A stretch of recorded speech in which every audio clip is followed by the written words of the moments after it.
Okay, welcome. So I have... Nobody's actually here in the chat yet, but whatever. This will be going up on YouTube eventually. And I'm going to be assuming that's how you're seeing this. In fact, I know that's how you're seeing this. I think I'm going to go in chronological order. I have seven Sega Saturn games, and I'll be playing them in more or less what I think is chronological order. At least as far as the years go. I know the years they all came out. I don't know if I'm going to actually be going in order, so that means we'll be starting with one of the games that came out very close to the Sega Saturn's launch. And ignore my phone there, which is losing its mind.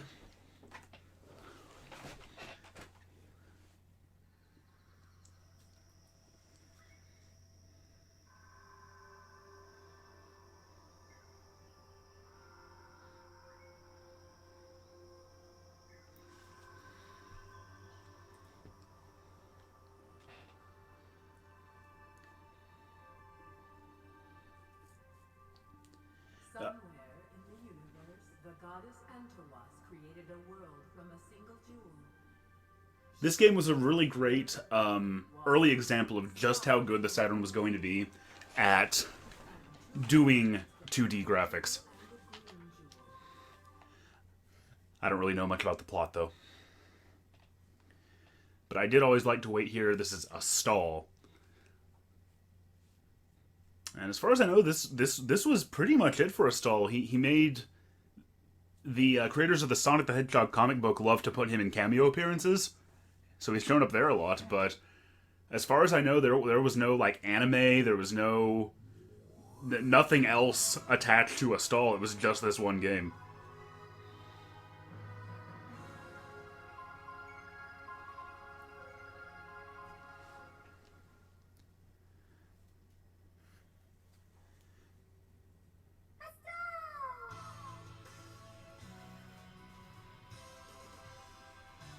Just this one very, very obscure game.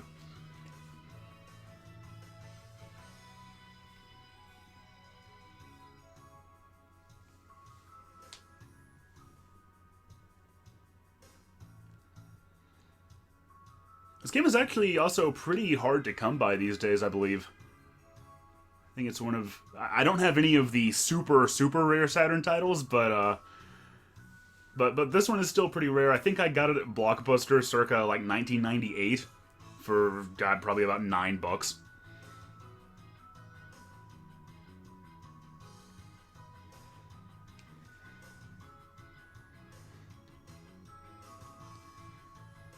Dustin is asking if we're Saturning in the chat, and yes, indeed. It's Saturn Day.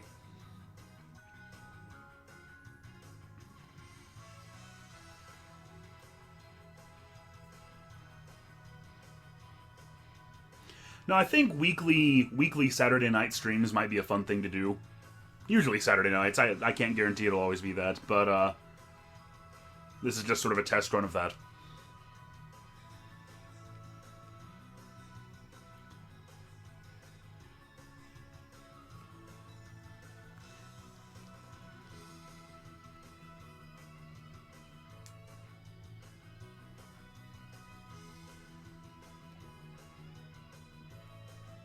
Like, even as obscure as some of the characters in, like, the Sega Superstar series got, like the Sonic and Sega All-Stars Racing and the Sega Superstars Tennis, still, even Rice Star showed up in them, but no Astal.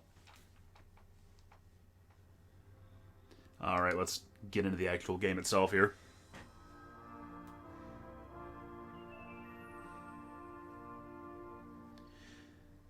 Brightsburg is saying that, he's seen Astal in a game before. He might have made a cameo in something else. The only other thing, I know he cameoed a lot in the Sonic comics at one time. The journey begins.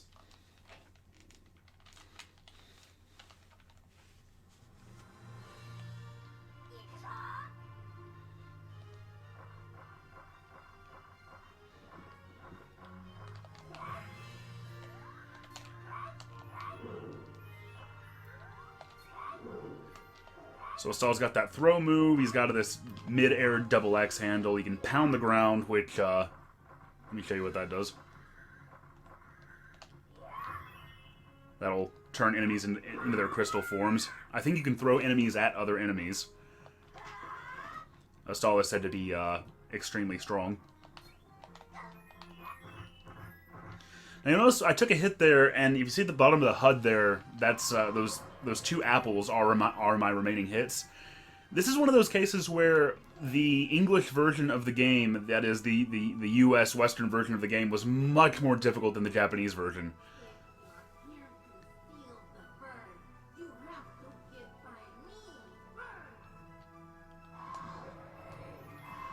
Because in the Japanese version, you actually could I hear you could actually take 5 hits, and this is a very, very difficult game as it is, and even more so thanks to that. I did beat this, but I think I had to use a Game Shark. And here you get this bird. Well, I didn't mean to waste that. You can spend like energy on the bird to get it to do helpful things for you, like that. He can also go find like health pickups for you and stuff like that.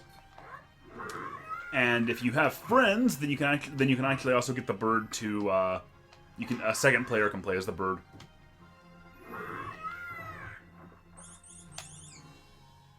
And that is how I beat this game before.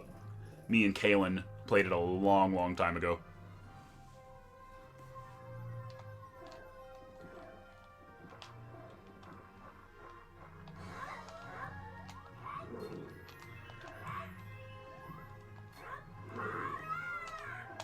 It is kind of strange that Sega's initial design for the Saturn made it such a 2D powerhouse.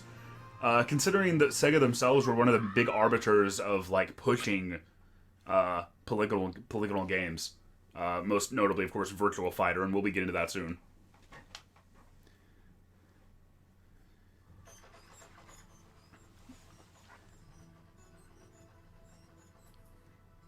Parliament's talking about how they've been with us since the very, very beginning. Suggesting the second Family Feud playthrough back in the day. And yeah, I know you've been around for a long time, and I appreciate it.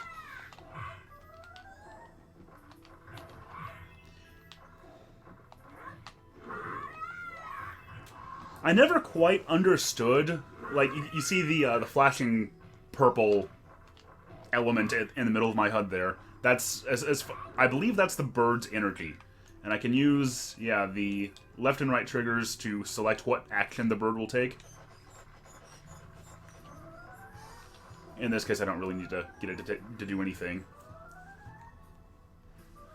I don't know, I think this is a really interesting and creative game, and I'm disappointed that it never really got any sort of follow-up whatsoever.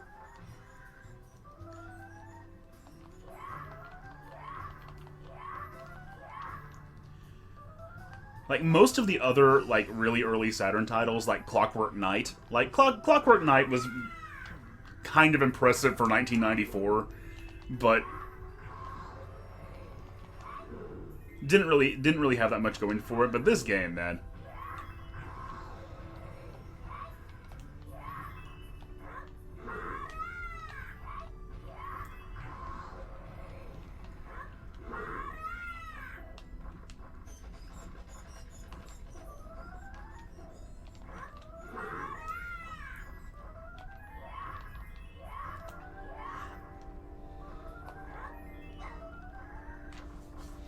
I don't know, the 32-bit era was rough in a lot of ways. It was rough on developers trying to get acclimated to basically creating games in a whole new dimension. It was rough on, like, smaller developers as well, because, you know, you gotta remember the reason that we have the indie scene nowadays is pretty much because of digital distribution. And there was no such thing back then, so a lot of the smaller developers who made games during the 16-bit era couldn't afford to keep up with 3D anymore, and so a lot of them ended up going out of business or otherwise being bought out.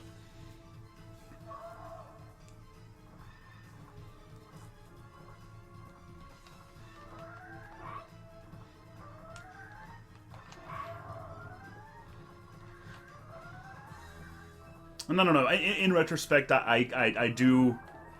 I kind of wish that we'd gotten more 2D games of this era, because they were... as this game itself shows, they were getting really, really good at it.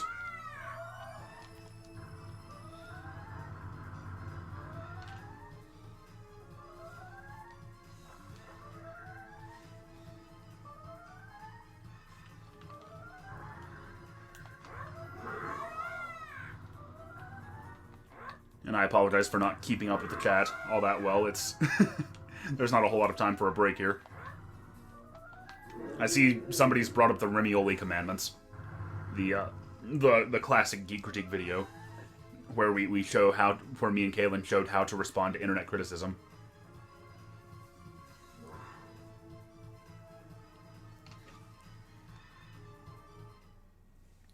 A Kaylin is someone who hates Kirby and loves both water levels and caterpillars, especially both combined. Yeah, that's about it. Astal sounds a bit like an angry, young, or Toon Link. Yeah, I can see that. Or does young Link sound like Astal? Because, you know, this game came first. 1995 right here. Oh, Parliament says he wants to see another video along the lines of the Remioli commandments. I'm going to find Lita or die trying. The guy who kidnapped her must have hidden it somewhere. Who voices Astal? I read that recently and I remember it being interesting. Let me look that up real quick. I'll take him. Will you quit following me, stupid bird? Get out of my way, or I'll have you for dinner. In Japan, this game is known as Shining Crystal Legend Astal, because of course it is.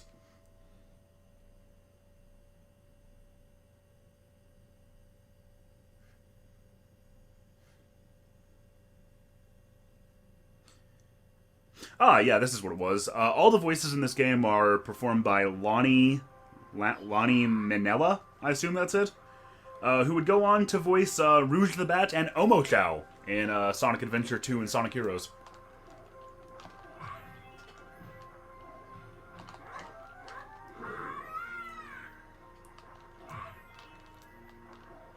And yeah, this is a pretty odd game.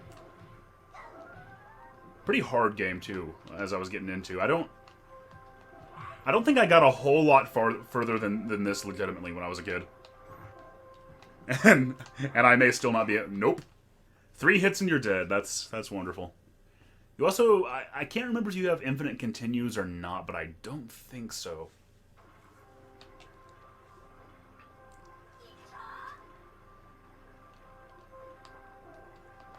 By the way, this is, aside from playing Sonic Jam the other night, this is the first time that I've actually played my real Saturn and not just emulated or something in more than 6 years.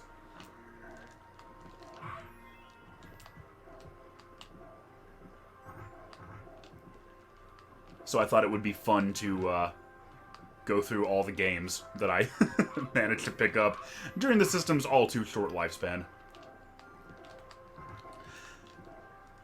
Actually, I didn't get a Saturn until it was almost pretty much dead in the US. Oh, didn't even mean to do that. And I forgot to do it during the boss, so that's fun. Quite logically, I didn't care about getting a Saturn until there was some sort of a Sonic game for it. And Sonic 3D Blast didn't count, because I had that for the Genesis, and I was like, well, who cares? So, Christmas '96, I went with the N64. By the next year, though, Sonic Jam had come out. And, you know, this was... even though... Oh, whoops. Even though it's not like the internet didn't exist, like, it was much, much harder to like, verify information. So, for somewhere I'd gotten the idea that Sonic Jam was... I'm gonna lose my bird if I'm not careful. Yeah, this game's hard. I'd gotten the idea that Sonic Jam was actually, like, a recreation of Sonic 1, 2, 3, and Knuckles, like, on the Saturn. Which it kind of is, but not like you'd think. And then, of course, I knew Sonic R had come out, and even though that was getting pretty mediocre reviews, I mean, I just saw screenshots of it, and I'm like, come on, I have to play that. And my mom told me a story. I was 9 years old at the time, and my mom told me a story that she was calling around to stores and, you know, making sure they had it in stock, because that's what I wanted for Christmas. And, like, she talked to some retailers who, like, retail workers who would say, oh, no, he doesn't want a Saturn, he wants a PlayStation. And she was like, no, he definitely wants a Saturn. Because, see, on the PlayStation, there were no Sonic games, there were no Mario games, there were no Donkey Kong games, so I had, at the time, no reason whatsoever to care about it. Okay, we're gonna have the bird... Whoops. Okay, well, apparently I hit the wrong button or something. I was gonna have the bird go get me some health. But I guess that's not happening. I'm gonna Kalen this one. Worth it.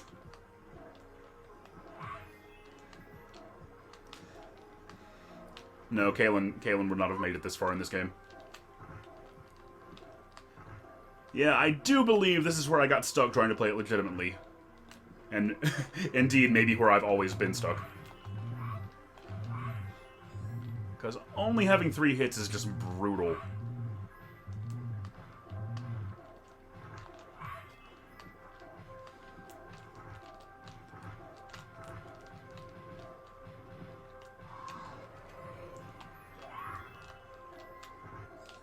There we go.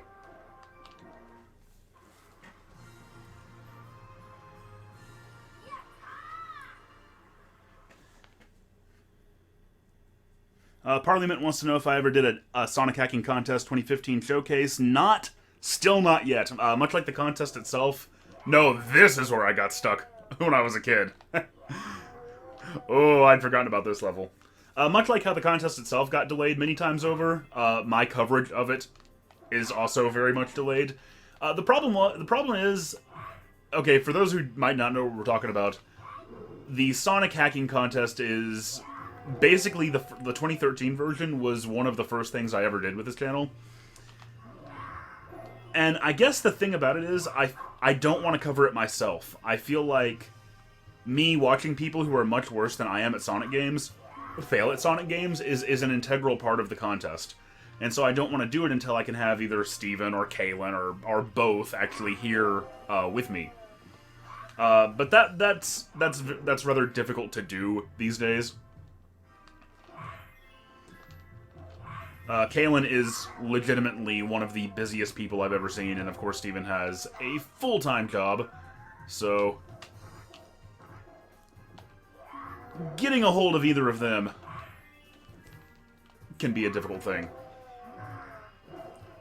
Much like this stage.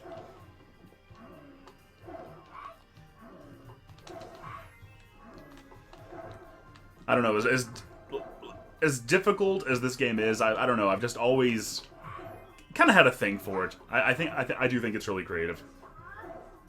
But I also don't think I'm going to get further than this right now. Unless I try to put some serious time into it. So, let's go on to the next game.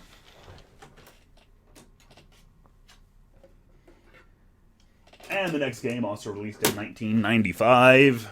Will take a while to load, so let's look at the chat. Parliament says you did a 2013 SHC 2015 showcase? Well, that's confusing. No, the 2013 showcase, a lot of those videos got lost, unfortunately. What's still there, like, there are some of them still there, but what's there, like, they're unlisted. If you go to the Geek Critique Reddit page, it actually lists all the old Let's Play content, and you can access them from there. Anyway, 1995, Virtua Fighter 2, which is still, even though it was released like within the first year of the Saturn, it's one of the best looking games on the system. And also, I'm absolutely horrible at it, so we're going to set this to largest, and this to smaller, and maybe I can do it. Maybe. And this to easy, and learning to off, because I was never very good at Virtua Fighter.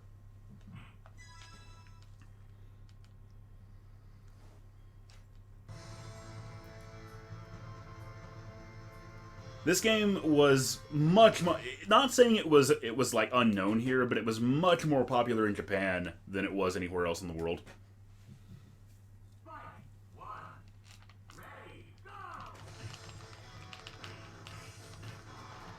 For those who know Shenmue, Shenmue originally started as a Virtua Fighter RPG, which is why the main character of Virtua Fighter that I'm playing as here, Akira, looks so much like Ryo Hazuki.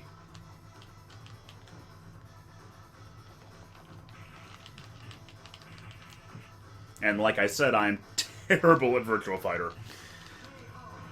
But Yu Suzuki was one of the few developers in his team, or one of the few developers that could actually get the Saturn to do what they wanted it to do. Could actually take advantage of just how much power the Saturn actually had. And this game's a great example of that.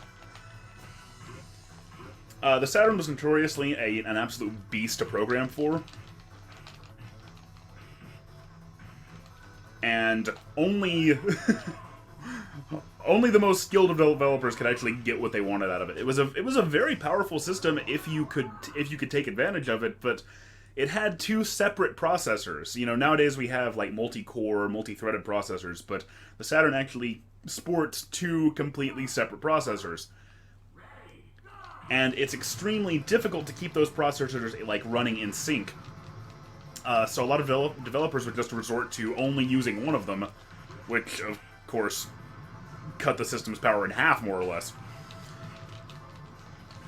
But the reason I bring it up specifically is because this game, and I think all the Virtua Fighter games on the Saturn, the way they worked is basically each processor is sort of responsible for tracking each character.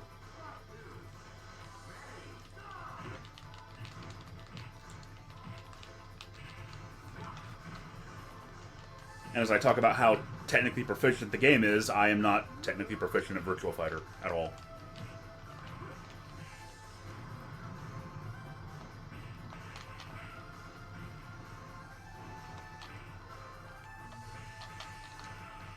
Oh god, there we go.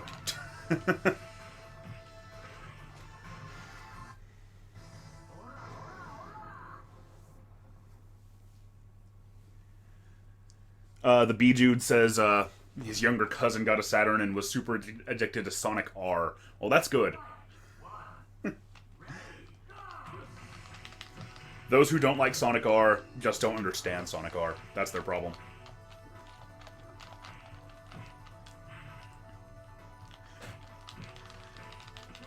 Now, I know I've told this story in my videos. I think I said this in the Sonic wrap-up, but when I first got a Saturn, like I said, that was Christmas '97, and I'd been playing a lot of Diddy Kong Racing. Like, I'd rented it, and I remember when I first played Sonic R, I'm like, oh man, it's better than Diddy Kong Racing. And no, it's not. Not even a little bit. But I was very excited to actually see Sonic in a 3D game.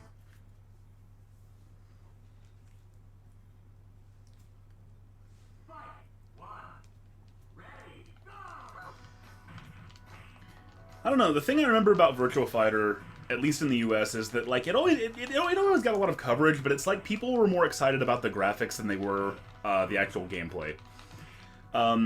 It's a very floaty and very technical game. I think at least around here the much faster paced Tekken series was always a lot more popular. And I can see why. I mean, as much as I've played a lot more Virtua Fighter than I have Tekken. I never owned any version of Tekken at all. But just from what little I've seen of it, like it does seem like it's more of an immediately fun game than Virtua Fighter is. And of course, it was no less graphically impressive.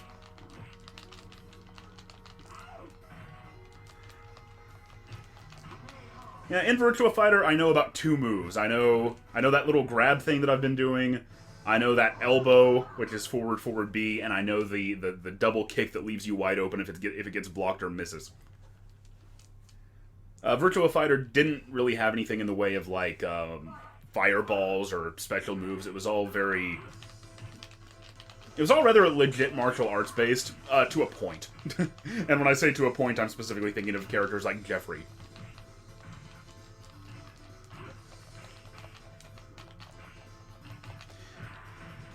But yeah, this was basically a very nearly arcade-perfect port. From what I understand, the only real concession is the backgrounds, which are 2D here, but were 3D in the arcades. But in terms of gameplay, oh, and I love when you when you get a ring out after you win the match. But in terms of gameplay, this was really, really well done. And I have a Saturn-related regret. I remember around 2001, I was at like one of those like retro gaming stores, and I was trying to decide, did I want a Saturn arcade stick, the VIRTUA stick, or did I want a Saturn flight controller? And for whatever reason, I picked the flight controller. And to this day, I wish I'd just gotten the VIRTUA stick. I don't even know where the flight controller is anymore. I haven't seen that thing in years. Another regret that I have, Saturn-related, was one time I was at that same store. When I was around like 12 or 13, oh god, yeah, here's Jeffrey with his his wrestling moves. When I was 12 or 13, I was kind of like a collector of Sega hardware, oddly enough. And I remember seeing this this clear, what they call a skeleton Saturn, a Japanese Saturn, for like $70, I think it was. And I kind of thought about it, but I was like, you know, what would really be the point? I have a Saturn. Those things are one of the last Saturns released in Japan, and I think they go for like $300 or $400 now. So I would have an extremely rare piece of hardware if I had in fact gotten one of those. And if I'd ever gotten serious about the Saturn, I probably would have wanted to get a Japanese Saturn, because it had far more games, and really, like, a lot of the system's best games were only released in Japan. And that was for a variety of reasons. At the time, a lot of people blamed the president of Sega of America at the time, Bernie Stoller. And yeah, that was partly him, but it was also just that a lot of the Saturns, like, the reason that the Saturn was popular in Japan would not have translated well to the US. The Saturn had lots and lots of dating sims, for instance. And, you know, earlier when I was playing Astal, I was talking about, like, 2D versus 3D. But, I mean, the fact was, the perception was, in the US anyway, that, you know, 2D games were the past. Like, I remember, a lot of reviews criticizing Mischief Makers on the N64 for just failing to take advantage of the N64 hardware, for being a 2D game. And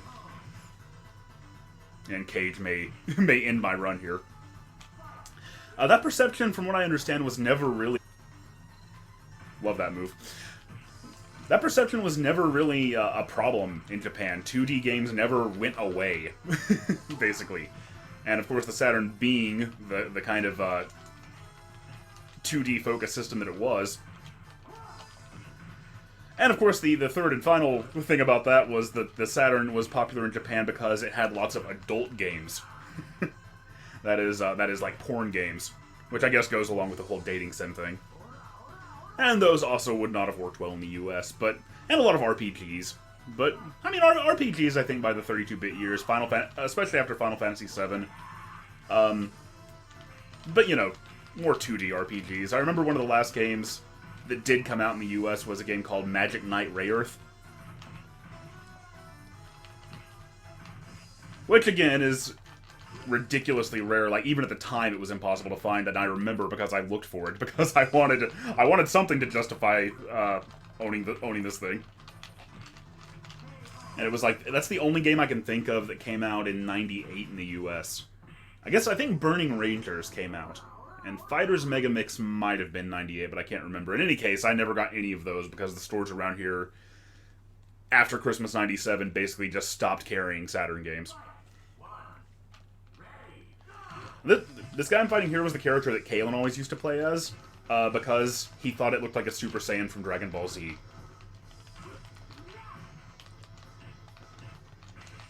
Actually, there was, when I first got this game, before, when I sucked at it even worse than I do now. You know, you get to this point with a game where you're starting to become okay at it, but because you're actually trying to implement any kind of strategy at all, you're worse than you would be if you were just randomly pushing buttons.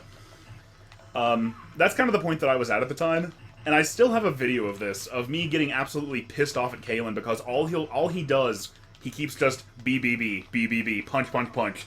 And I was so bad at the game that I could not counter it. So he just beat me like 8 times in a row, just punching, basically.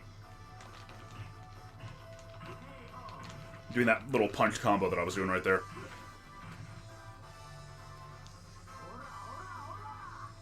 Huh. Mischief makers. Shake, shake, shake, shake.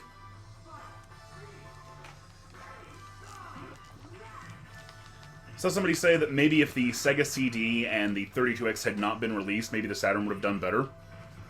I don't think it was too late for Sega at that point, honestly. I do think the 32X was undoubtedly a case. Ooh, Emerald Fusion there. The 32X was definitely a case of... Ooh, I just lost. Oh well.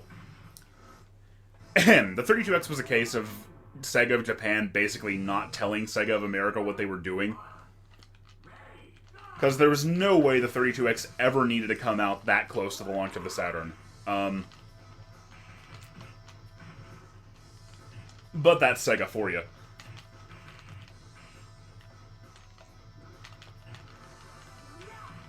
I think if the Saturn... Like, obviously, as much as I love Nights into Dreams, Sega really needed a Sonic game there. And of course the hardware was rushed, and very difficult to develop for. I don't know, you see this happen... You see this happen a lot, like, repeatedly in the video game industry. Maybe not so much nowadays, because the industry's so much bigger, but at the time anyway, I feel like Sega got cocky. It was almost like they were confident that no matter what, the Saturn, like, whatever they put out would be successful. And they made a lot of bad mistakes. But I think if the Saturn had launched in September of '95, if they hadn't released it early and pissed everyone off, with a Sonic game, and really with just, like, more consistent releases throughout, because... Like, the PlayStation just was so much more impressive, both technically, apparently, and in terms of just the continuous slate of games that it came out with. Like, I remember Tomb Raider, as big as that was back then. Tomb Raider actually started out as a Saturn exclusive. Like, it came out on the Saturn first. And then it came out on the PlayStation, and then it became a hit. And no other Tomb Raider game came out for the Saturn whatsoever. Because, of course, the developers had seen where the money was. I don't know, it was kind of the beginning of sort of the state we're in now, where you've got your Nintendo system that gives you your Nintendo games and little else. Because the N64, as much, like, it did get multi-platform games, but they were often surprisingly better on the PlayStation. And that was mostly down to the CD format.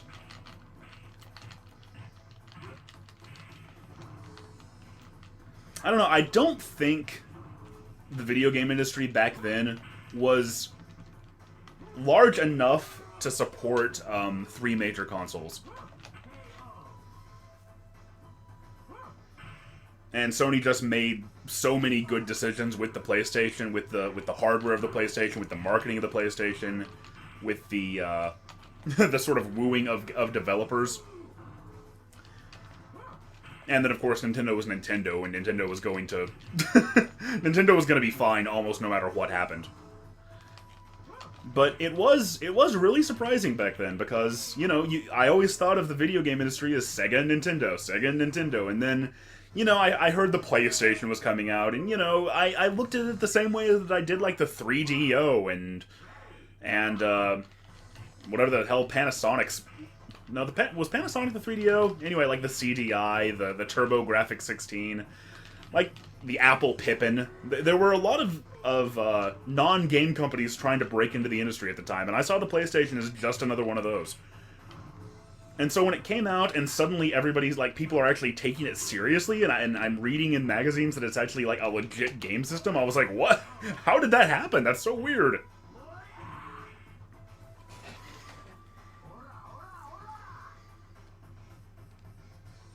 The B-Dude says the 32X was a mistake more than the Sega CD, and yeah, I would agree with that.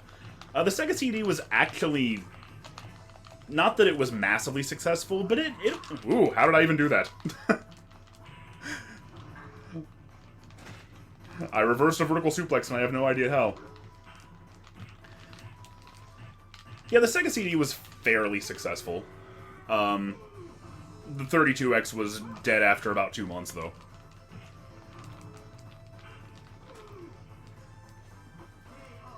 Jeez. The other big reason that I wanted a Saturn was actually all based on a lie. And I remember, I think it might have been an issue of, like, Disney Adventures. Or of whatever that little Disney magazine at the time was. It was a couple years old at the time I was reading it, but they reviewed, like, the 3, at the time, next-gen consoles. The N64, the PlayStation, and the Saturn. And for some reason, it kept saying that the Saturn was backwards compatible. That is... It was compatible with the Genesis, the 32X, and the Sega CD. Which made sense to me because I looked at it and, you know, it has a cartridge slot. So I was like, okay, cool, you can put 32X games, you can put Sega CD games, you can put Genesis games in there, and that's awesome. And I didn't actually even know until I bought it, or until I got it for Christmas that year, that it wasn't backwards compatible. I really wonder how they... Oh, God. See, this is fun because he's showing me how good I could be. I don't even know how to do some of these, like that move he did. or that down punch. I don't know, Street Fighter, what am I saying? Virtua Fighter is a very defensive game, I think. It's about a lot of countering. And I don't know how to do that.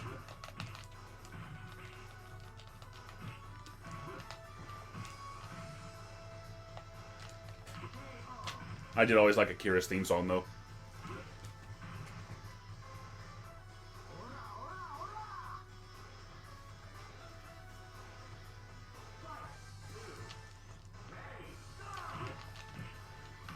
And I'll try to catch up on the chat here in a bit, probably between games, because I see there's a lot of good discussion going on in there about Sega. At the time, and now it looks like. Well, that'd be a cool move if I knew how to do it. I don't know, I might just stop here, considering I haven't even hit him yet. Although I did win the last round. God. Oh, only Dural's left.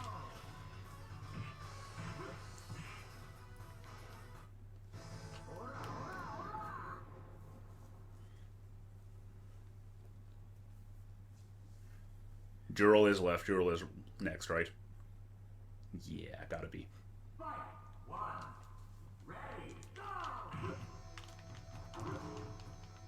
So this level is all underwater in slow motion. And fun thing about Dural, when Sega was prototyping its next-gen console, that is the follow-up to the Saturn that would become the Dreamcast, there were 2 different versions of it. And if I'm remembering this right, somebody correct me if I'm wrong, but I believe one was mostly spearheaded by Sega of America and was codenamed Dural. After this character here. The other was largely spearheaded by Sega of Japan and was codenamed Katana. And of course, Katana was the one that won out because Sega of Japan always got its way. Which again was really one of the big problems with the Saturn, is that it, from its hardware to its library, it's like it was designed to be successful in Japan, and what worked in Japan didn't work anywhere else.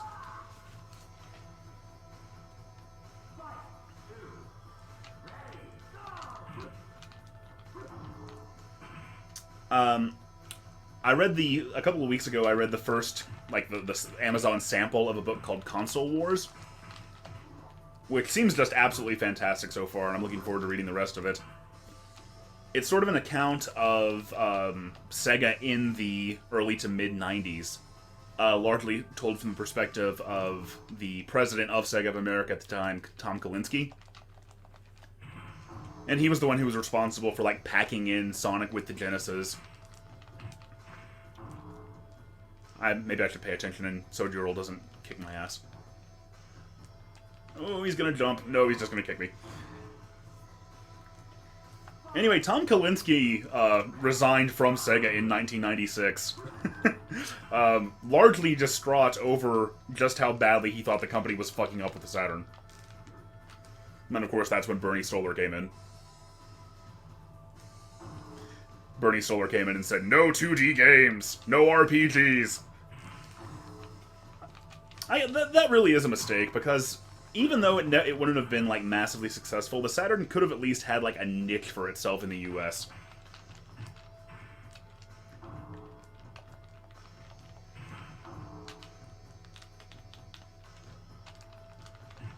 God.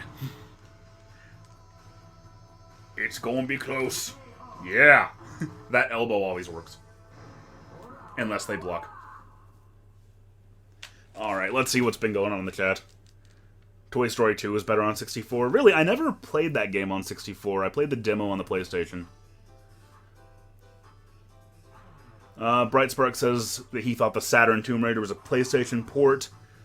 I don't remember. I may have been talking out my ass there. Somebody used the phrase bullheaded decisions, and yeah, I definitely, that's a good way of interpreting how Sega acted at the time, and how they still act now at times. The Sega CD did need more games with CD soundtracks, and not so many FMV games. I agree with that. I don't know, the whole FMV game thing, though, like, I remember going into stores at the time and seeing, like, Sewer Shark running, and it looked neat, it was cool, it was a treat to see, like, real video playing over a games console at the time. The problem was, of course, that the games just never turned out to be any good. The B-Dude says, it wouldn't surprise me if the magazine just looked at it and made that conclusion. Well, they may have, but the weird thing is, like, they had interviews from kids talking about the pros and cons of each console, and being like, well, the Saturn's cool because it has the backwards compatibility, and plus, they were also previewing the N64, which came out a year later, so the Saturn had to be out at the time. They couldn't have just, like, who knows, journalism, right? Bright Spark says, Tomb Raider did come out 3 months before any other version on the Saturn. Yeah.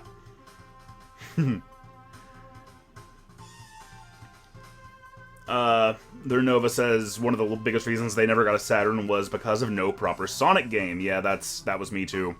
Honestly, if a Sonic game had launched with the Saturn in 96, then I would have gotten that in 96 instead of an N64, and I'm sure I wouldn't have been alone, because, you know, as much as I liked Nintendo, I was a Sega kid first and foremost. But of course, by the time Sonic games did start coming out, one, it was Sonic R, and then Sonic Jam was just a port, and then Sonic 3D Blast was just a port. Well, Sonic Jam was great, don't get me wrong, but it was a port of the Genesis games, was the main meat of the game. And it was too little too late by 97. The Saturn was already dead in the water everywhere except Japan.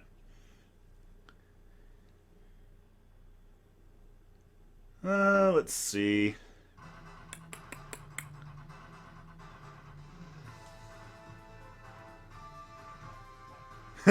Game journalism, ho! Let's move on. Let's move on to the next game. And this game has not been in my Saturn in probably over a decade. Not that that's saying all that much, because I haven't played my Saturn in 6 years, but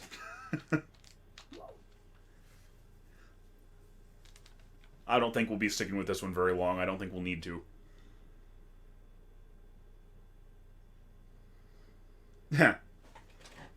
Extremely bad circumstances, indeed.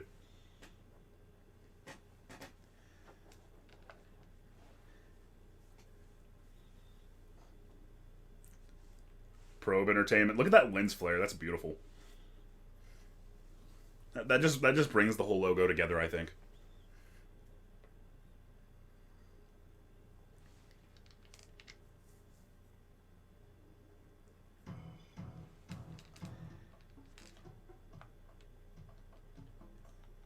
Shang Tsung can morph to anyone. Now this is kind of funny. This is Mortal Kombat 2 on the Saturn. The Saturn and PlayStation versions had this switch to say who Shang Tsung could morph to. Shang Tsung, if you don't know, is a character who can transform into any other character in the game. But because these games are on CD, if you set it to anyone and he tries to morph anybody except who's already on screen, like, the game freezes for a while. Way low kick. I don't know why that's a thing. Why changing ninja slide is a thing, but I always did it because it told me how to do the controls. There was a time when I really, really didn't like Mortal Kombat, when I was a kid. And it was mostly because, like, I would go to school and I would try to talk about Sonic, and I tried to talk about Mario, and I tried to talk about Donkey Kong, and people, like, there was this certain subset of other kids who would tell me that those games were for like, babies, or they were for little kids, not grown-up, mature 8-year-olds like we were at the time. Oh god, what are the controls? There we go, that's what I was looking for. And they would just want to talk about, like, Mortal Kombat. Mortal Kombat was a very, very big deal. And then eventually, somehow or another, I think I first played Mortal Kombat Trilogy on the N64. Because when the 64 first came out, there was, like, almost nothing to play on it once you got done with Mario. And unfortunately, I'm a lot better at Mortal Kombat 3 than I am 2. But anyway, I played Mortal Kombat Trilogy on the N64, and I'm like, wow, this game is actually really fun. I can actually see the merits here. This is cool. And so I wanted a Mortal Kombat game of my own, and this is what I got. Mortal Kombat 2 on the Saturn.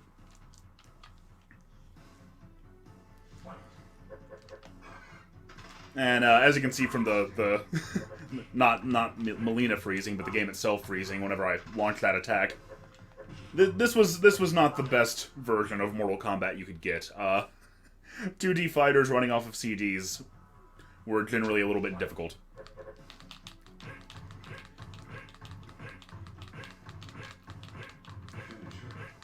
Well, that was fun. How many times was she gonna fall for that?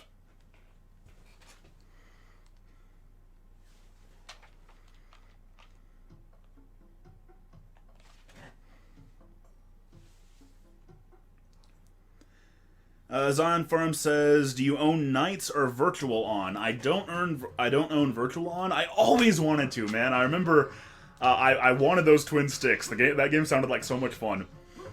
I do own Knights, though. Technically, I own Christmas Knights, but the game is so scratched that it will not play on a real Saturn.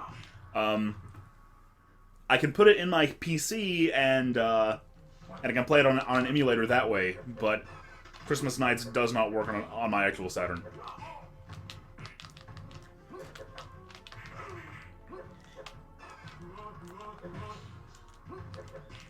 Like a lot of people in Mortal Kombat, Sub-Zero was always my guy.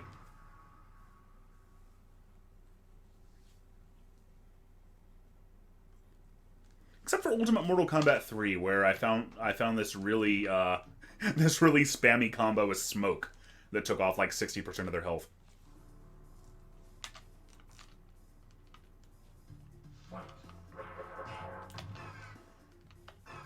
And as soon as I lose a round, I'm gonna quit playing this game. Mortal Kombat 2 is, of course, one of the most iconic Saturn games, so it's important that we talk about it.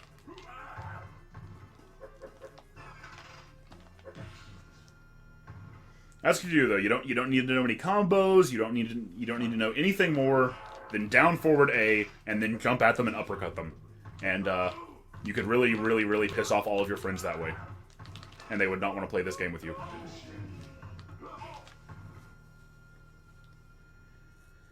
I did end up playing a lot more of mostly Ultimate Mortal Kombat 3. I got pretty good at, but I didn't really get good at it until the Xbox 360 version came out on Live Arcade. When I first got my 360, I got that, and I played it quite a bit online, even.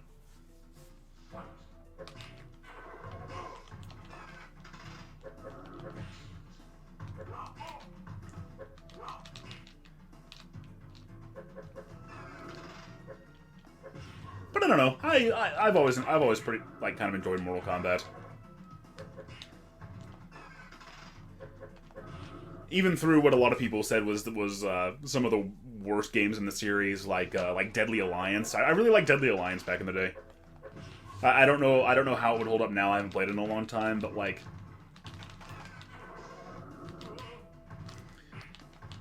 the one I didn't like was Mortal Kombat Armageddon, which was the last one to come out for like the PS2. It had like every character who'd ever been in Mortal Kombat to that point, but the problem with that is that it dropped a lot of their individuality, and specifically like their alities, like entirely. Like, you know, part of Mortal Kombat's appeal is all the ridiculously gory and creative fatalities that everybody has. But in that game, you just had like this... Ooh. You just had like this creative fatality system. Where like you input buttons, but everybody could do all the same things. So it was not very interesting.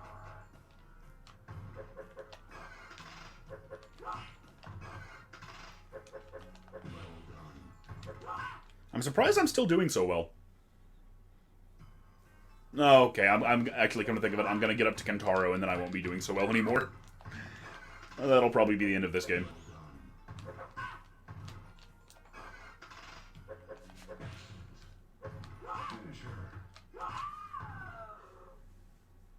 But yeah, Mortal Kombat was a huge freaking deal back at the time of the Saturn's launch.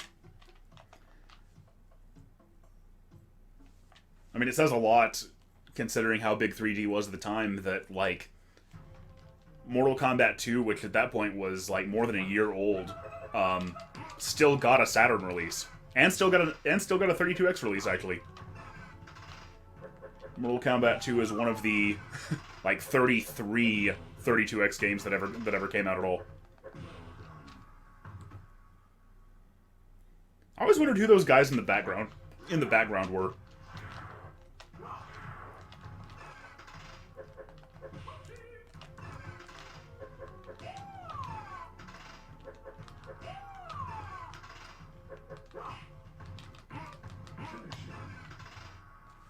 Take that.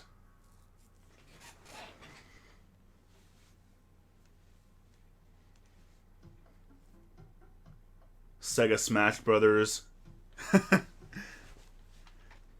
You guys are talking about other kinds of 2D fighters.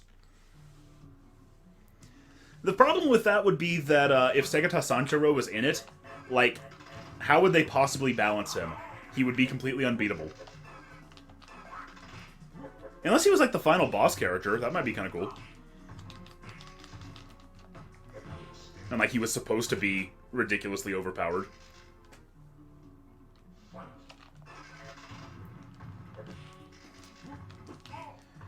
Another Mortal Kombat game that came out kind of near the tail end of... I can't remember what it was called right now. It was this. It was like a 3D beat-em-up game where you played as Liu Kang and Kung Lao. And of course it can be played in multiplayer, because what kind of a beat-em-up game can you not play in multiplayer? That's a hint for what the next episode of the Geek Critique is going to be, by the way. But anyway. Okay, I'm getting kind of bored of Mortal Kombat. I've made it to the mirror match, and that's close enough. Let's move on. And for this next game, I'm going to have to plug in a different controller.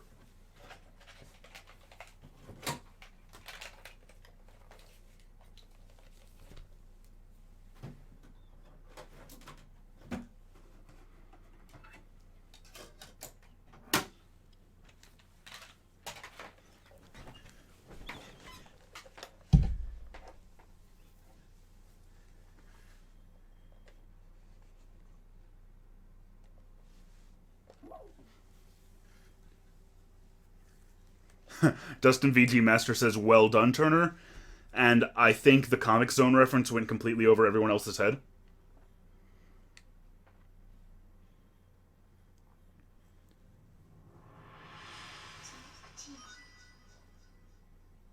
Finally using that flight stick to play Saturn Flight Simulator. That's right, here we go. No. It is, of course, Knights. And Knights... This game is honestly the biggest reason that I got my Saturn out of mothballs after all this time. Shay Says did a video a while back called "Was Sega Ever Really Any Good?" And to my delight, he spent the majority of the video talking about and analyzing Knights, and that made me really, really, really want to play it again. Now, there is a version of this that's out there for the 360, the PS3, and it's on Steam. And the graphics are really updated, and it looks really, really good. The problem is, this is one of those cases where ignorance is bliss, because while that port does have analog control, it's only, like, in 24 directions, which is plenty. You can play it like that. But if you've never played Knights with the Saturn... If you've ever played Knights with the Saturn 3D pad, which has, like, full, complete circular movement, then it's hard to explain just how much better it is. Like, I've tried playing the Steam... I do have the Steam release, and I've tried playing it, and it just feels so much less smooth. And like I said, that's one of those things where ignorance is bliss, because if you don't know the difference, you know, it wouldn't bother you, but you gotta play Knights like this. And so this is the biggest reason that I hooked up my Saturn, and the biggest reason that I wanted to do this was to play Knights again. And I am by no means like an expert or like super good at this game, but I have always really enjoyed it. One thing that Shay talked about was that Knights does a really bad job of establishing conveyance. Like, it's not very clear what you're supposed to be doing. So I shall explain it to you. You collect 20 of these blue chips called Idea. And you take them to that thing right there, which is the Idea Palace, to... oh god, I'm completely blanking on the terms. Are the chips called Idea?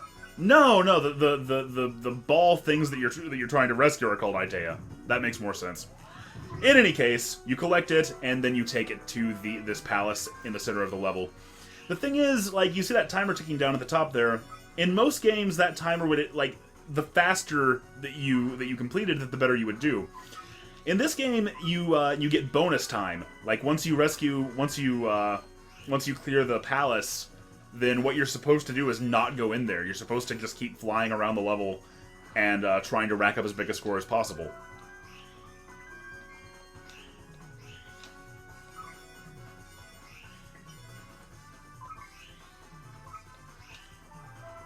I think this game would have been a lot more successful had it done a better job of explaining, like, its rule set.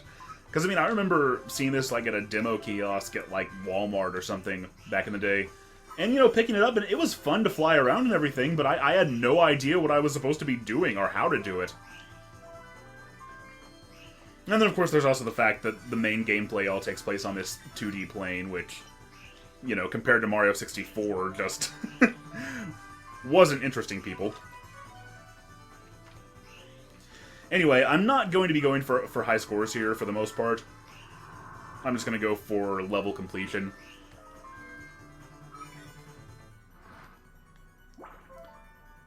But when you really get into this and you really start, like, you know, recognizing how fast you can get through these loops and how fast you can get through these courses, like, that's when you can really start to tell that Knights was indeed made by Sonic Team.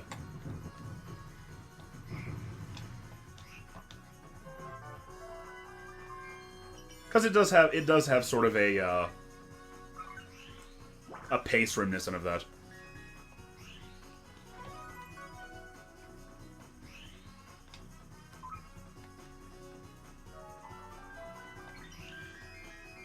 And speaking of lack of conveyance, I still have no idea what you're supposed to do on most of the bosses.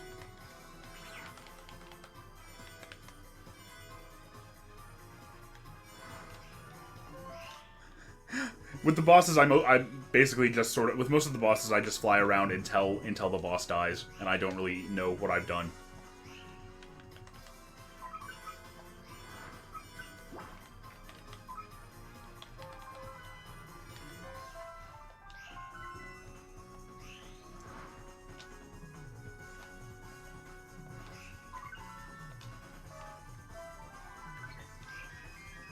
And of course, you get bonus points the higher link you get. But the higher that link gets, the more of a time crunch it becomes. Like, the faster it deteriorates.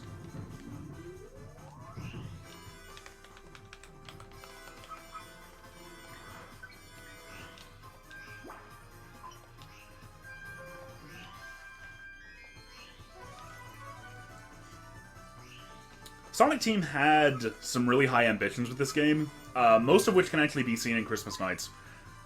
Christmas Nights came out... Did it come out the same year as Nights? Was it Christmas 96?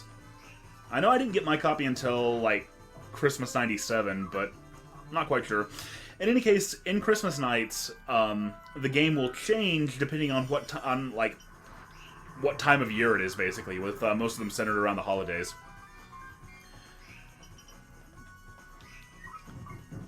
Like, if you play Christmas Nights during the summer, then Spring Valley looks just like it does now. If you play it during Christmas, then, like, they really went all out with the decorations, and while it was in development, the entire game was going to be like that and have, like, seasonal changes and throughout each level. And I think that would have been really cool.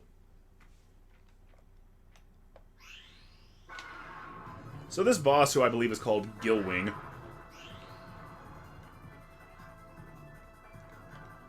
he's one that I actually do understand, although I think, if I remember right, it's possible to beat him just ridiculously quick if you paraloop his tail.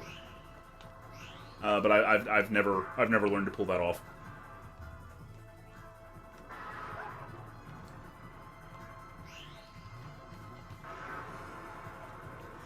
I don't know, in a lot of ways, Nights into Dreams, I feel like, really exemplifies everything about the Saturn. Like, everything that went wrong and everything that went right. Because it's so bad at conveyance. It's so, it wasn't living up to the standards of what games were supposed to be at the time. With its, you know, largely 2D perspective, and... like, it didn't match the way that the industry was going, but man, it's fun. It's fun once you can get into it.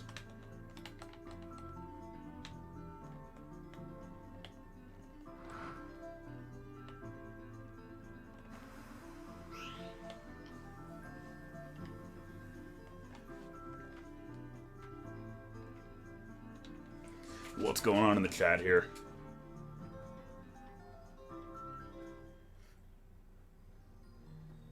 OKT Dragon is talking about how the controls are much less fluid. Oh, yes, they are. Dark Lord Taco asks how the Knights game was on the Wii. And Asparagus said you was worried that this isn't DuckTales. I do know about RGB cables for the Saturn. Yeah. The Steam version of Nights does include all the Christmas Night stuff, except for probably one of the coolest and most famous things about it, that being Sonic Into Dreams, where you could play as Sonic in Spring Valley.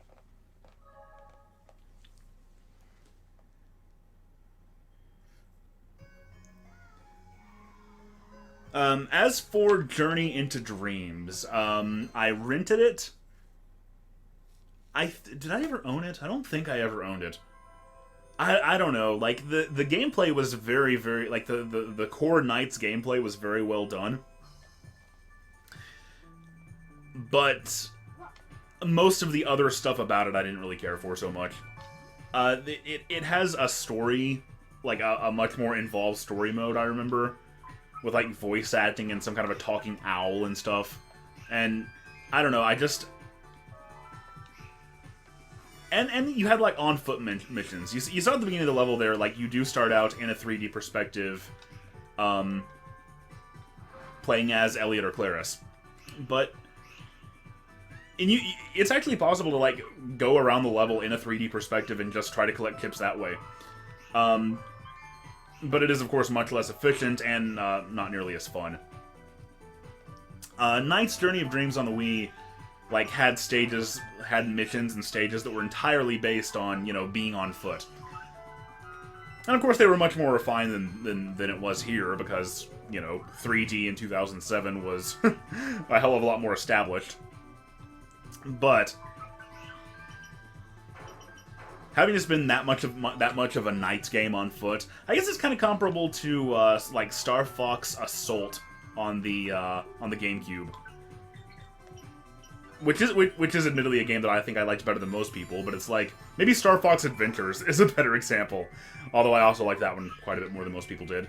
In any case, when you play a Knights game, you want to fly around, you know. When you play a Star Fox game, you want to do the same thing.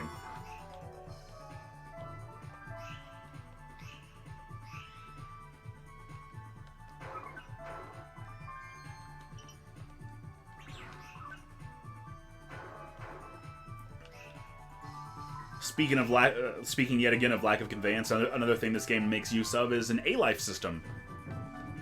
Sort of a prototype of what the Chow would become in Sonic Adventure. You might see them as except that these are all like integrated into the levels. I never really got into this, but there are Nighttopians throughout the levels, and there's like eggs for them even. And if you rescue them, and if you keep them happy, and if you don't, you can like hurt them, you can paraloop them. Yeah, there they are. So like if I come down here, I can hatch this egg. And if you keep them happy, the music in the stages will actually change and become happier itself.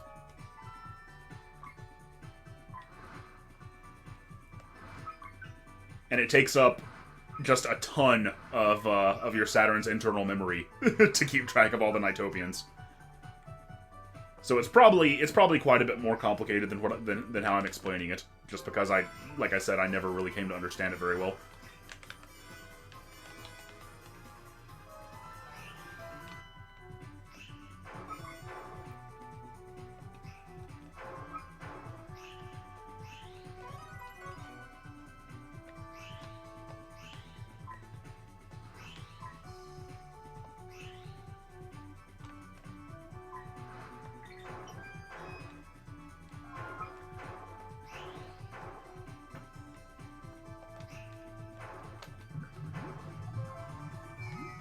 This game is also getting pretty expensive at this point, particularly the version I have that comes with the 3D controller. And this is another one of those cases where I'm really glad that I was sort of like aware that I guess I was as big a Sega fan as I was back in the day, because I remember picking this up like brand new for like $12. That was in like 2002, I want to say. Somewhere around there.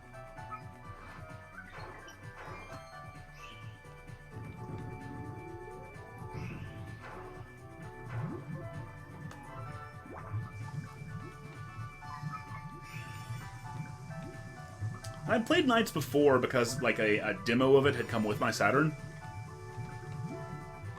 And you know, you gotta think about the number of years that had passed here, because I got the Saturn Christmas '97.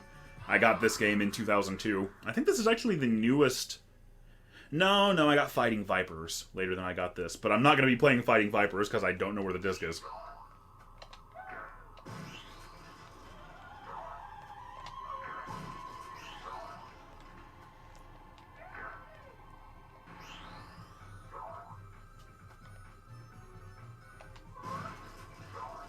Oh god.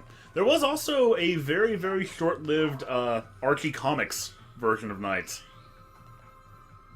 It started out as God, I'm getting my ass kicked here. It started out as like a 3-issue miniseries, and I remember that being just really surprisingly extremely good.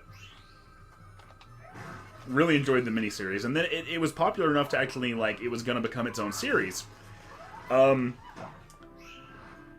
The problem was, I don't think Archie had, like, its best people working on the actual Nights comic series, because it lasted, God, like 2 or 3 months, and the artwork in the series itself was horrible.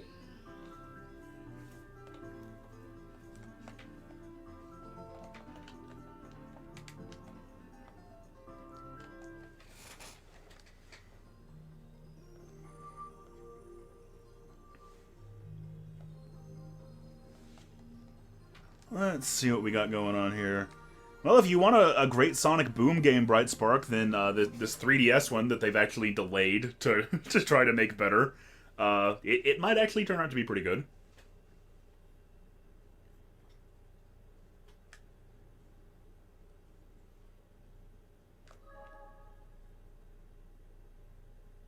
Somebody pointed out in the score list it says Knight, Sonic, Knuckles, Miles, Amy. Let's see, we'll go ahead. Let's do this one first.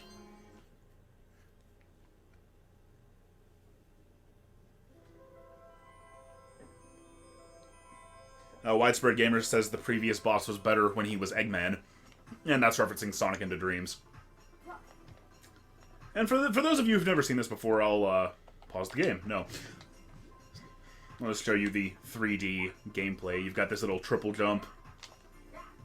And actually, if time runs out as knights, then, you know, your character will basically fall out of knights and lose all your chips. You lose all your blue chips and have to, go back to the palace here. But see, that's the thing about this. That's the alarm clock. And that thing will start pursuing you around the level, and if it catches you, then that's the only way you can get a game over. Or as this game calls it, a night over. So it really does behoove you to just go ahead and play as knights.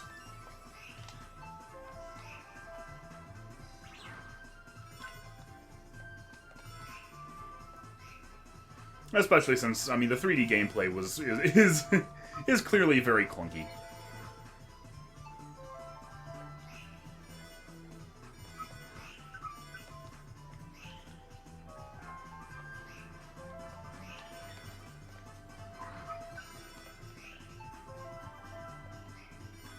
I remember my Knights demo disc had Spring Valley, and it had this level.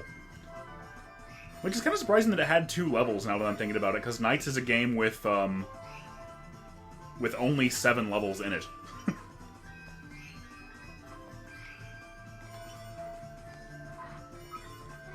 But I guess that's another hallmark of being a Sonic Team game, in that every level in this game has, you know, it is very, very, very uniquely designed. That's one of the things I always point out about the Sonic series. Like, even now, the main thing that Sonic Generations was criticized for was its length.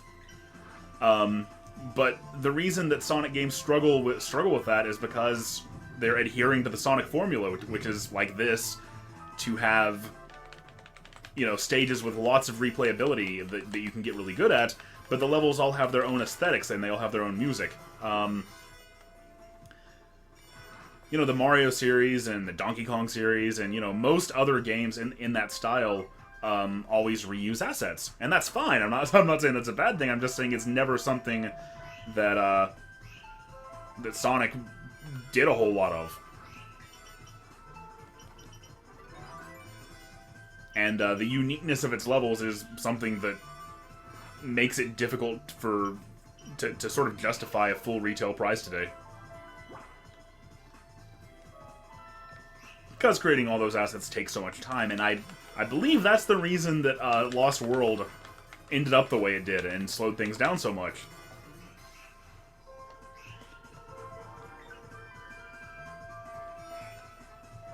But I'll hopefully be talking about Lost World one of these days on the Geek Critique.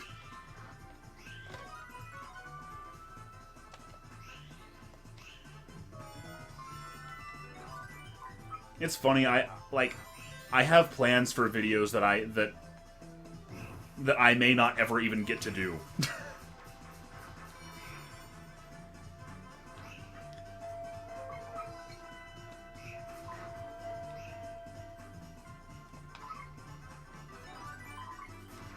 Like, for over a year now, I've had a scratch pad where I'll just, like, write down the name of a game and say what I would like to say about it and, like, some ideas for it and stuff like that whenever I do get around to making a video for it. Most of it's the Sonic titles, since I've always planned to cover all of those. Oh, should have gotten that chip. Oh well, it'll be okay.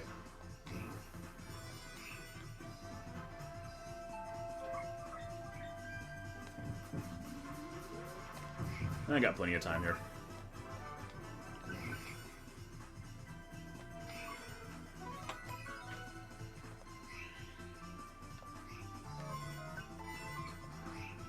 I think the boss of this stage is going to be the first boss where I'm not going to have any idea how to actually beat it.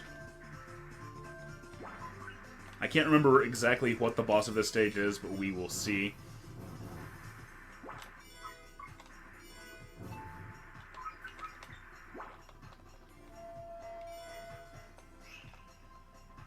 But no, talking about the Steam version, the re-release version of this game, like, trust me, it is perfectly fine. It's just that if you've ever played the Saturn version with the 3D controller, if you're lucky enough to be in that boat, then it will not feel right. And it really isn't just the controller. Like, the Saturn 3D controller was literally made for this game. But, you know, I have an adapter to hook up a Saturn controllers to my PC. Because the Saturn controller is honestly my favorite 2D game controller ever. I love that thing. And I've tried playing Knights with this controller on the Steam release, and it's still the exact same thing. And the problem is that the control just isn't as fluid. And yeah, I do not really know what I'm supposed to do here. I always just kind of... This guy plants bombs on these little mouse heads, and I get hit by them.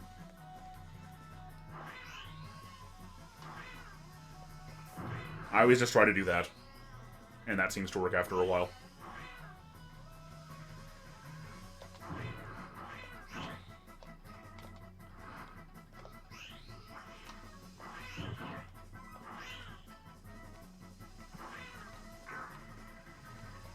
Oh, I'm not gonna make it to that one. Oh, yeah, I am. Barely. Yeah, I have no idea what what I'm actually supposed to be accomplishing here. But let's hope it works.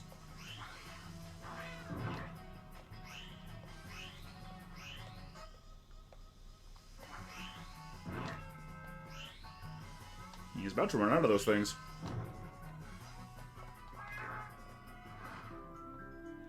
There we go. I beat him, I think.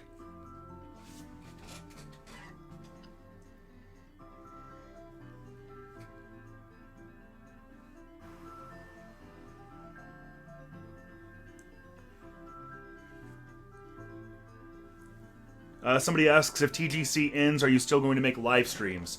Yeah, definitely. Live streams will not... And, you know, like I've said before, I still... Even if I can't do the long, in-depth stuff like I've been doing for the past couple of years, even if I don't have time to do that, I still want to do something with it. And, yeah, live streams will definitely still continue, because they're not going to be nearly as as much of a time investment.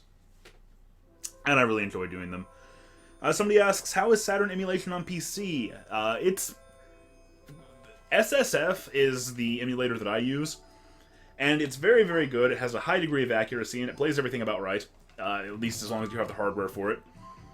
It is a little bit tricky setting up, though, because SSF has, like, there's no way you can load an ISO directly. You have to, like, either, like, actually put the disc in your system, which I always thought was kind of cool in a way, or, you know, make a virtual drive and mount the disc that way. But it's not too bad.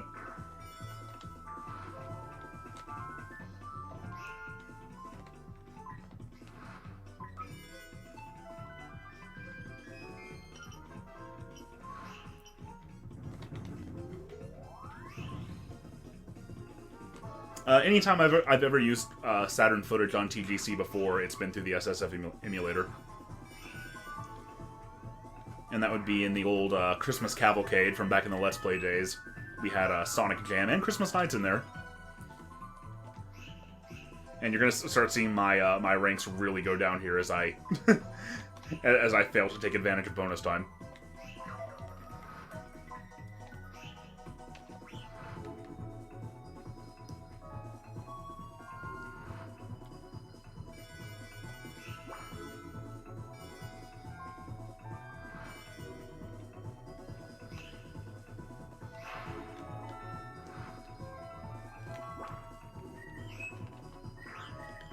I don't know, I think the Saturn is still very much a system... Like, it has a really, really fascinating story of just, like... Especially how it was so much more successful in Japan than it was anywhere else in the world. And how it was almost, like, set up by Sega of Japan to be that way. Because Sega, like, as big as they were... Like, the Master System did extremely well for itself in the UK and in, like, Brazil and in places like that. The Genesis, of course, was extremely, extremely prolific throughout the Western world, but Sega had never been successful in its home country. Sega was never all that well known in Japan. They were always a rather distant second to Nintendo.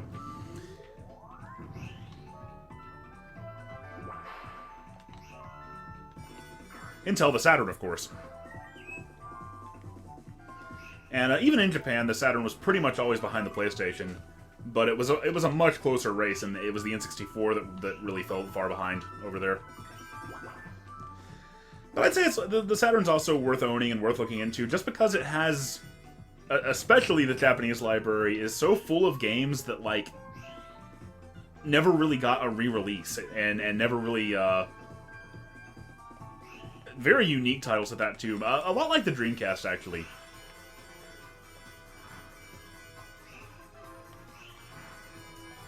Though, of course, I was never as I was never at all the as big a Saturn fan as I was the Dreamcast. But I don't know. I really enjoy the system.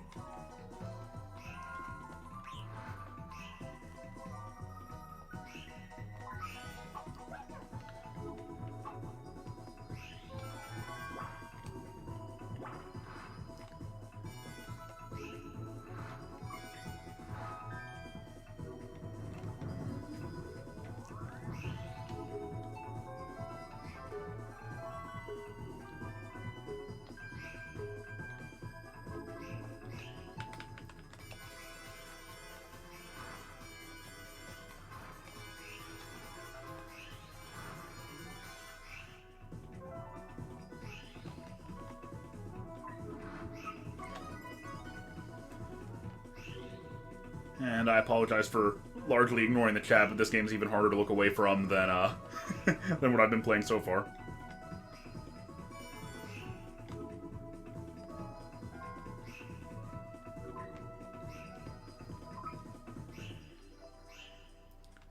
The next game on the list, though, will be I'll be able to look away from. It's a little bit slower paced.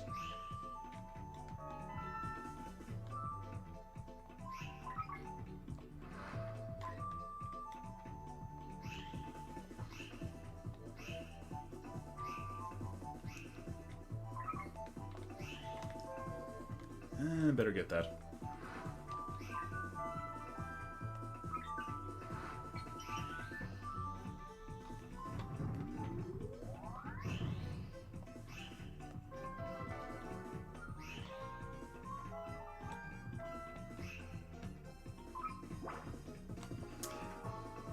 You know, I really have to wonder why in the Steam release of this game they removed Sonic into Dreams. Because that version was based on the PS2 version of Knights that came out in like 06 or 07, but it was a Japanese exclusive. And I think that Sonic into Dreams was still in that version. So it's kind of weird that it didn't make it.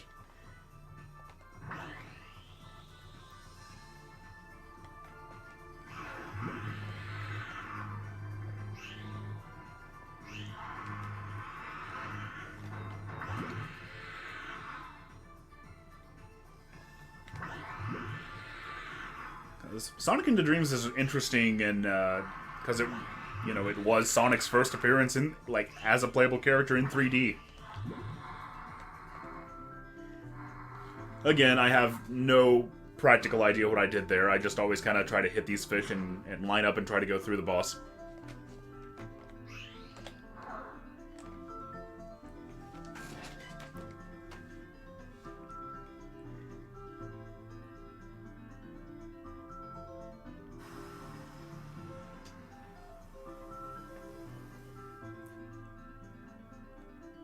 Somebody says you can actually kill Claris in this stage. I didn't know that. That's kind of funny.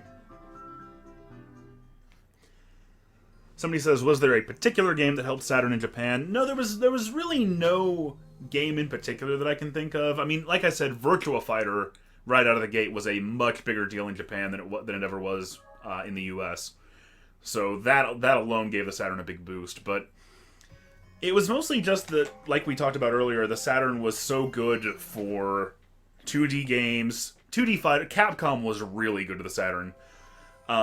There were pretty much arcade perfect ports of a lot of Capcom's 2D fighters, like the X-Men versus Capcom series, I think it was called. And those games which could not be done at all on the PlayStation or the N64. were really big there. Although they tended to require a special RAM cartridge that was sort of like the N64's expansion pack. But none of that stuff ever came to the US.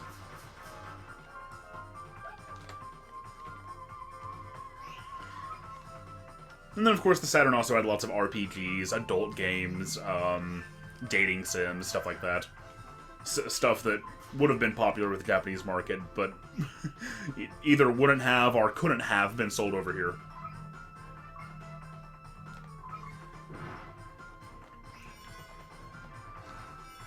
This is probably the stage I'm worst at, by the way.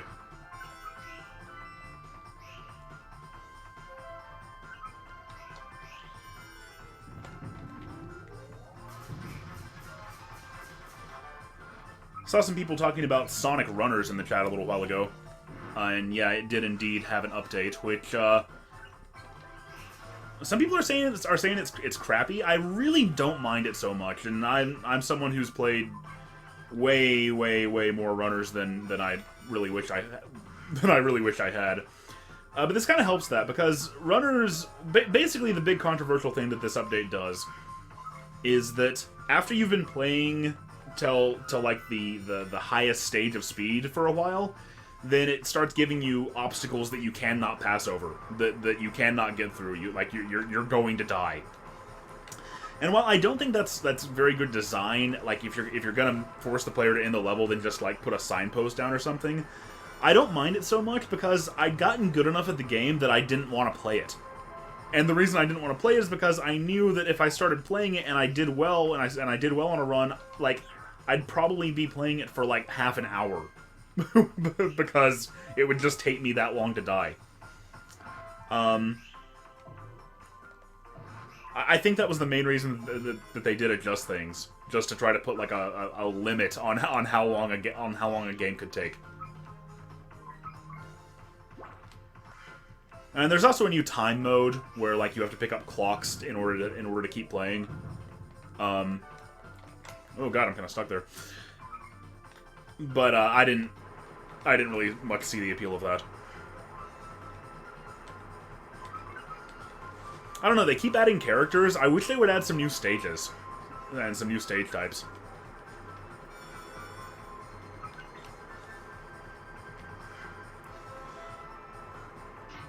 But no, I got fairly obsessed with that game back after the big Sonic stream this year when people were talking about it. And the reason I got obsessed with it is because I was trying to unlock classic Sonic. And I did eventually, but god, that took a while.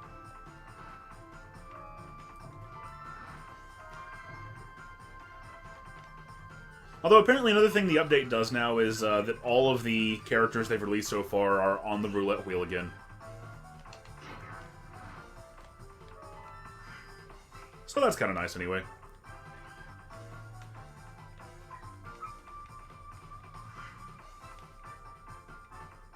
Now this is kind of neat. You have to avoid running into like walls and obstacles.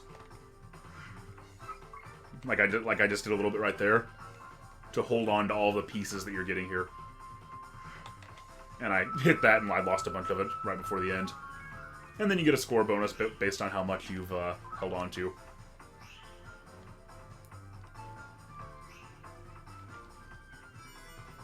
God, this game's creative. And I'm gonna run out of time if I'm not careful. Elise is, uh-oh, gotta speed up. Okay, I've got enough to break the capture. Let's just do that.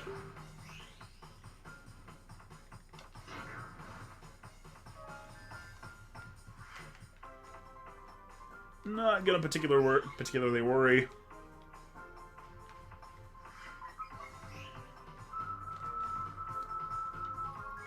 Yeah, we're fine. If I actually hit the capture.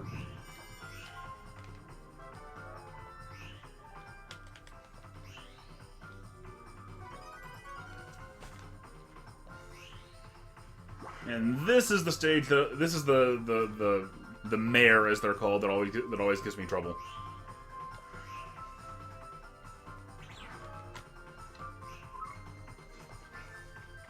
Because it starts, you've got to do this this vertical section.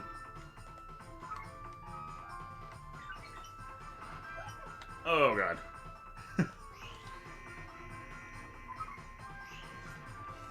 Even once you get back there, you have to come all the way back down. Glad I didn't hit that ring. And that thing always gets me. I always forget that those are going to come down. So I often just run out of time here.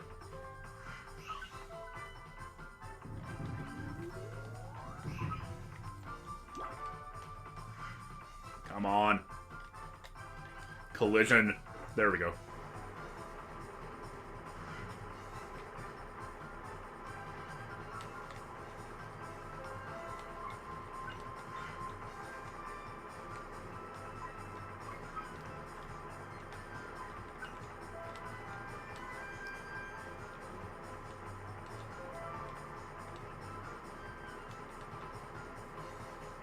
That camera, though. Oh, God. And then it does it. This is why I often run out of time on this stage.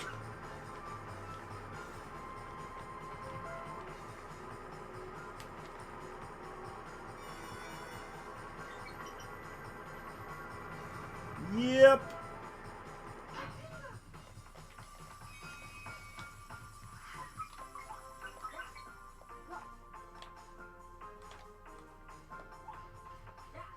Fortunately, you don't lose the ball when that happens. F. I don't think it's possible to get anything above an F if you run out of time.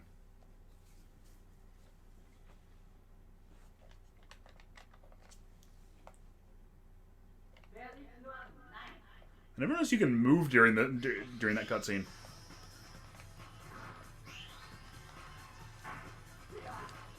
Anyway, this is Rayala, or as I called it back in the day. I used to call this character Rella. Because I didn't read close enough, I guess. Another cool thing about Christmas nights is if you play on April Fool's Day, then you'll play as Rayala instead.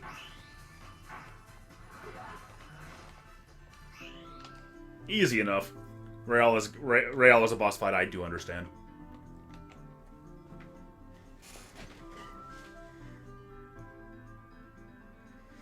Zion Farm brings up the shoot-em-ups, the 2D shoot-em-ups in Japan.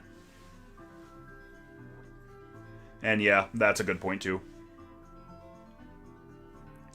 Dark Lord Taco says, I would like the game a lot better if they'd clean it up. I don't know if you're talking about Knights or if you're talking about Sonic Runners. I'm going to guess Sonic Runners, considering it does have some very bad performance issues. At least it does on Android. I've heard on iOS it runs a lot better, which is kind of typical, apparently, of Japan-developed mobile games. They really prioritize Apple over there. But I've always been an Android guy as far as my smartphones go.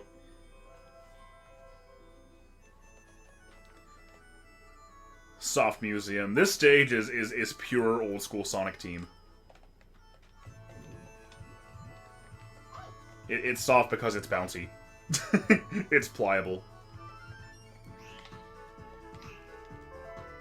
Across the whole game, they did a really good job sort of capturing the tone of these dreamlike worlds.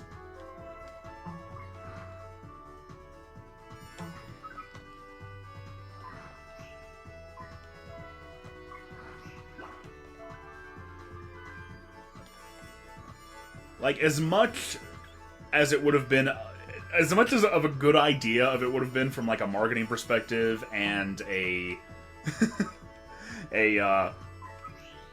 boon to the long-term health of the console if the Saturn did have a Sonic game at launch.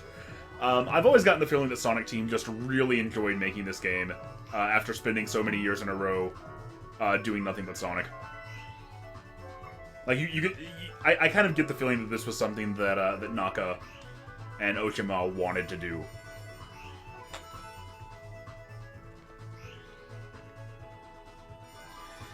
And again, I guess that kind of plays into what I was saying about the Saturn being built to be successful in Japan, because, of course, you know, Sonic was never Sonic was never nearly as big a deal in Japan as he was anywhere else.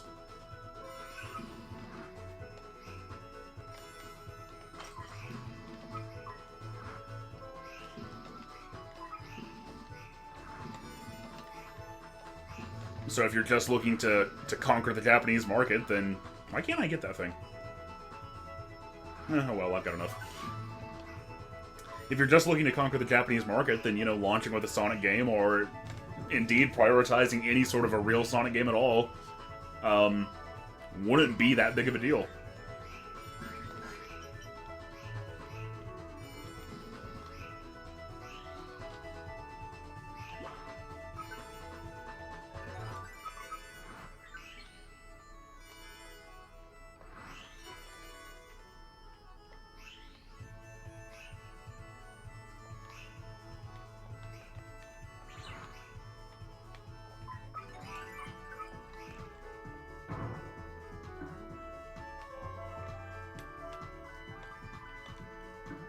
I need to be trying to get the chips and not these rings.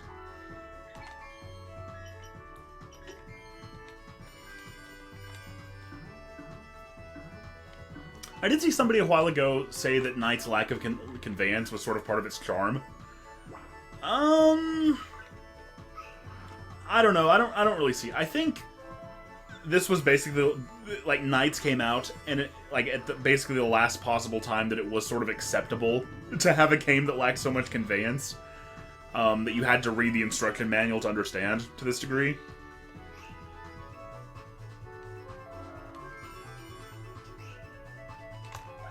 Oh god.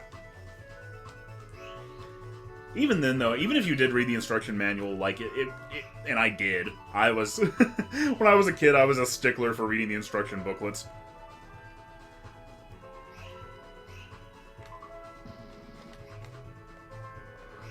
But even then, it was just sort of a difficult game to wrap your head around. It's difficult as a gamer to look at a timer ticking down and think that you don't need to, like, you're not supposed to be trying to get to the goal as fast as possible.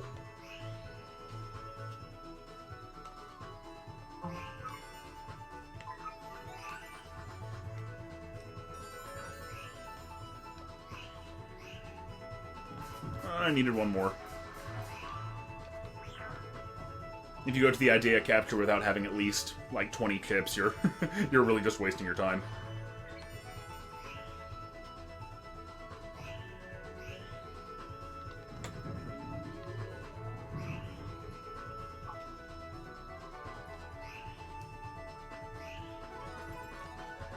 All right.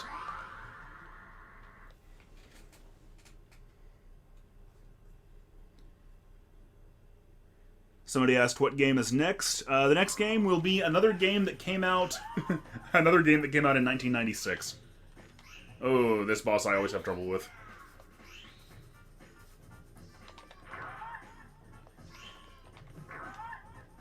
Seems like you have to, like, knock this boss cape off.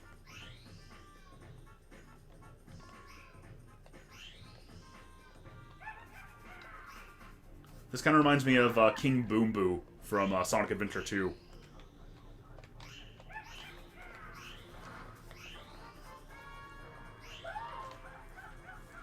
Even the way it laughs and mocks you as it attacks you. That was one of the best bosses in Sonic Adventure 2, by the way.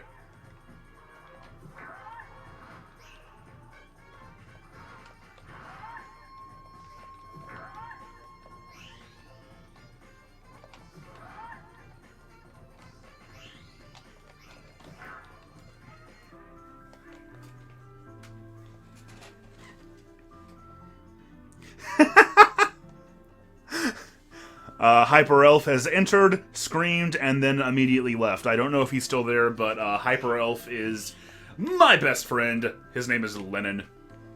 And he has a phobia of knights.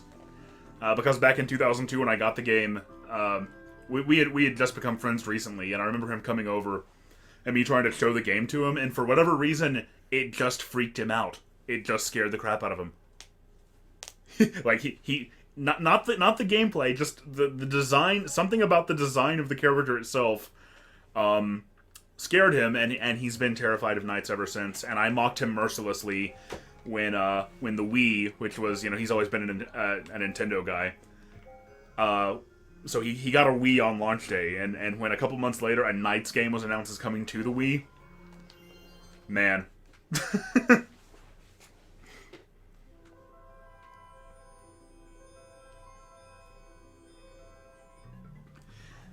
I love this stage.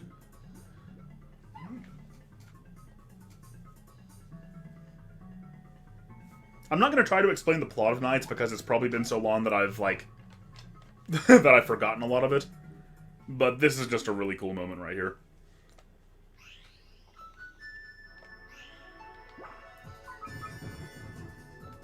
I'm not sure if they hold up or not, but I do recommend that you guys check out the Archie Comics miniseries that retells the story of Knights into Dreams. Because I remember just really enjoying that, and it really gave some depth to the characters.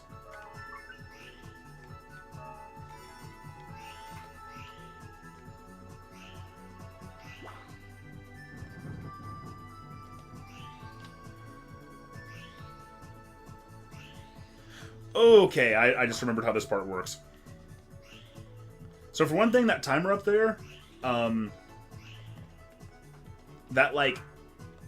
that's all the time I have in this level, period.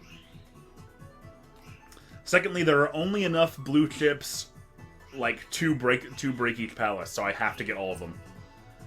And since I flew through and ignored a few, now I don't know where they are. Because there are no rings pointing me to any sort of obvious location. There they are. Still, I'm really gonna struggle with this from here on, because like I said, that's all the time you get. So I may be redoing this one. But once I do this, this is the last level.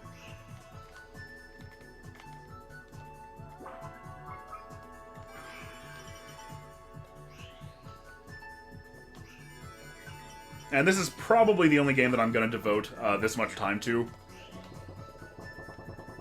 I don't really see any reason to beat any of the others, but like I said when I started playing this was the reason I wanted to play my Saturn again.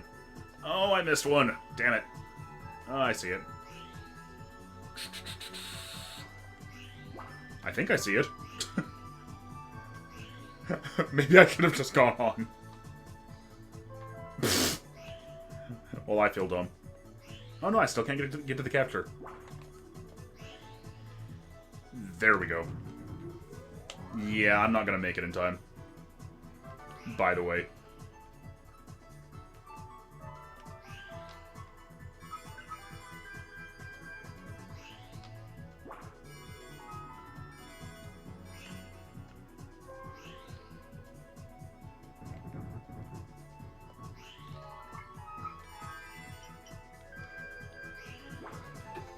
Because I think I'm only on 3 right now, and I'd still have one more to go after this.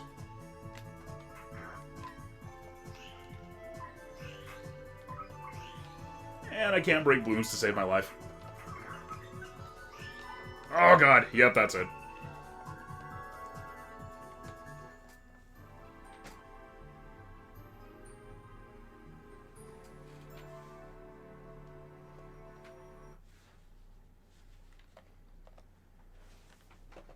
Somebody said King Boom Boo terrified me as a kid, as did Chaos. I was a little bit too old to be scared by that stuff by that point.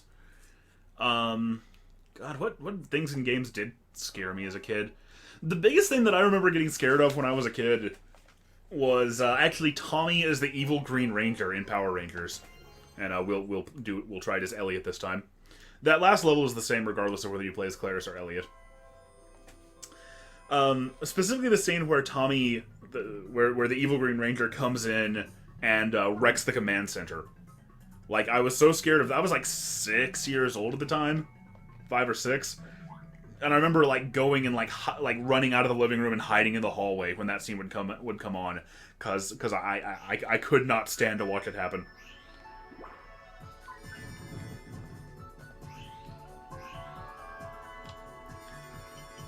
I also see that Steel and Bread is now hosting me. Thank you for that. Come on. Come on. There we go.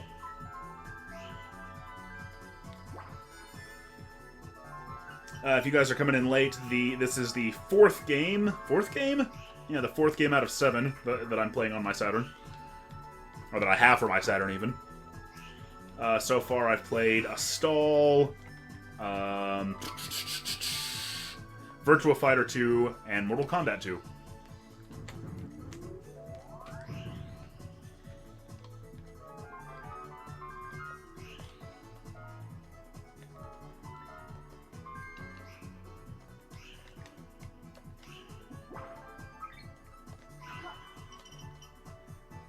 These spiky rings always gave me trouble because, like, I I feel like the collision on them is really, really wonky.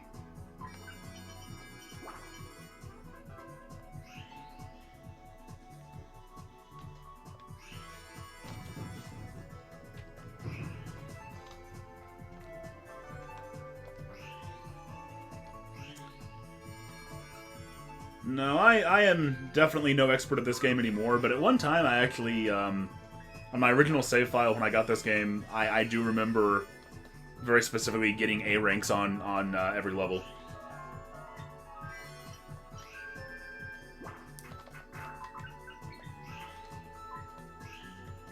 And if you do that, then the ending song changes.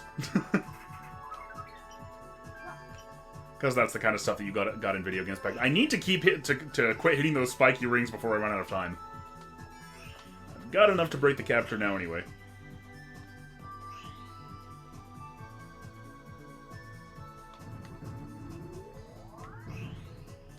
Okay, 40 seconds to victory.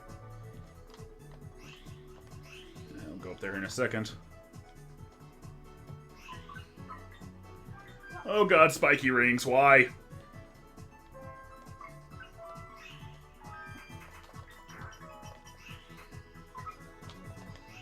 Okay, if I can find the capture, there it is. We're fine. We're fine. 12 seconds.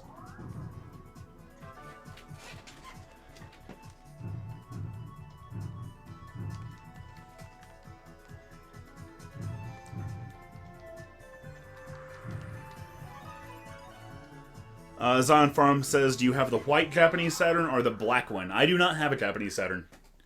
I told a story earlier about almost getting one.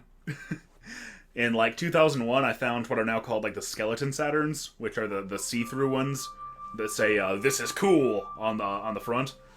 And I found that for, like, $70, and I really, really, really considered it, but ultimately I was like, nah, I'm not that into, like, I'm not that into the Saturn. But I really wish I had, because that's one of the rarest models out there right now. And if you can actually find one, like in the box and everything, then, I think it goes for like $300 or $400.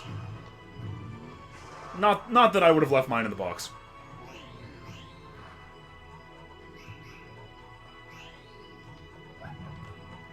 Well, that seems a little unfair.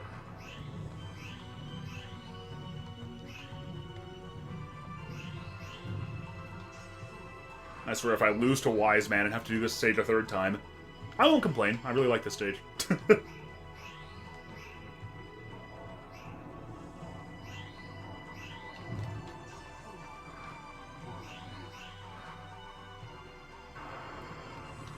I think you might also get an extra ending scene if you beat the game with all A ranks, but I can't remember exactly. In any case, it might not work at all because my Saturn sometimes seems to have trouble nowadays playing FMVs.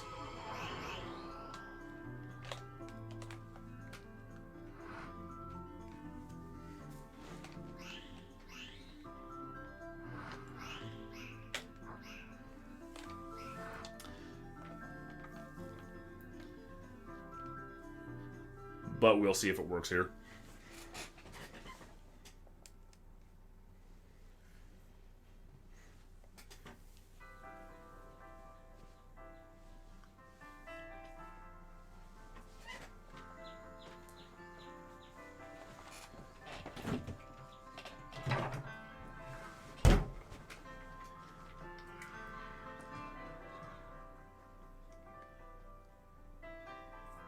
Elliot's story is all about him finding the confidence to play basketball. Oh, but it doesn't matter because the FMV locked up. Well, trust me, Elliot does, in fact, become confident enough to play basketball. I don't know why my Saturn does this nowadays.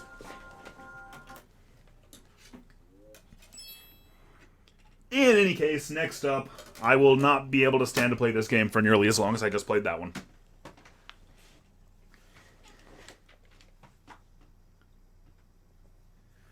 Brightspark says, oh god, those pre-rendered cutscenes from the 90s. Yeah.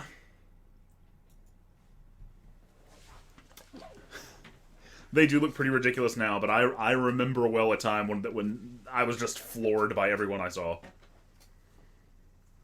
I'm gonna have to mash the start button fast at the beginning here because this opening cutscene will also skip the game. Although this one is more because of a certain person that some of you may remember named Kalen. When I got my Saturn, I was very proud of it and I was very excited for it. So I made this little display in my room showing off all the Saturn games that I had. And Kalen, who at the time was like 5 years old, but Kalen came over and I guess he would have been even younger than 5 actually. He was like 4, I think. In any case, he came over and he managed to spill like an entire bottle of like root beer all over my Saturn games. And this was one of the ones that got the worst of it. This is the Saturn port of Sonic 3D Blast. Or Sonic 3D Flicky's Island. Depending on where you are in the world.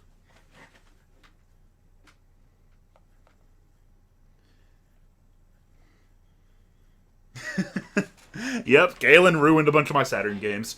The other one that got it really bad was, most unfortunately, Sonic Jam.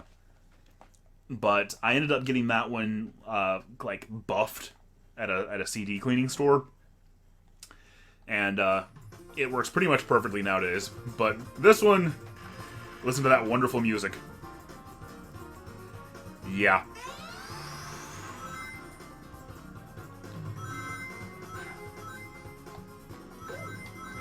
So, we can thank Kalen for this must.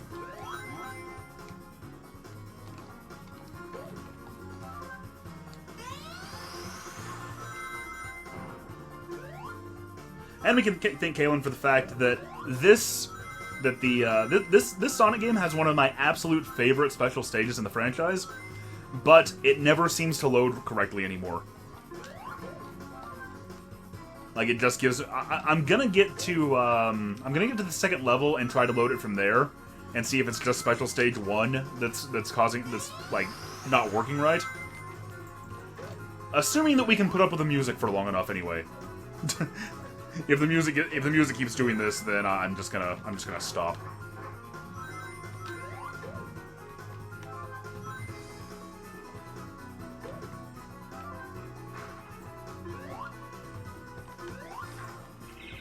Anyway, this was the first Sonic game on the Saturn, and in it, they decided to make everything be from an isometric perspective, and instead of blastles and being awesome, you look for flickies. I can't imagine why the Saturn wasn't a success anywhere except Japan.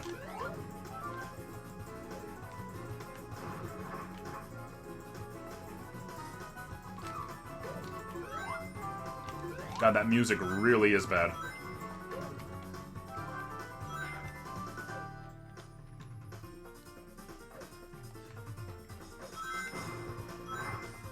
Actually, you know, I think I still remember the level select code for this. Maybe. I could just forgo having to play this at all. That sounds like the thing to do. Let's try that.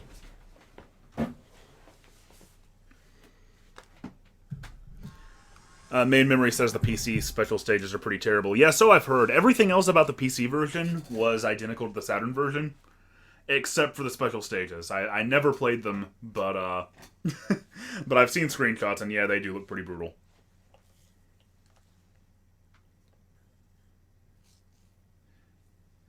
Zion Farm asks how my stream is set up. Well, I use a program called XSplit, which it costs like $5 a month. Oh, gotta skip that. It costs $5 a month, but it's definitely worth it if you stream a lot. I've heard that OBS is pretty much functionally identical.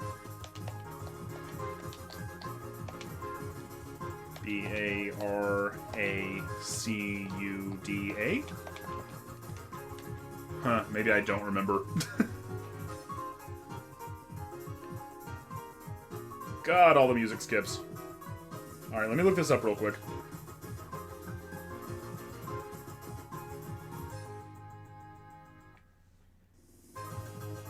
Okay, we've got to get off that screen.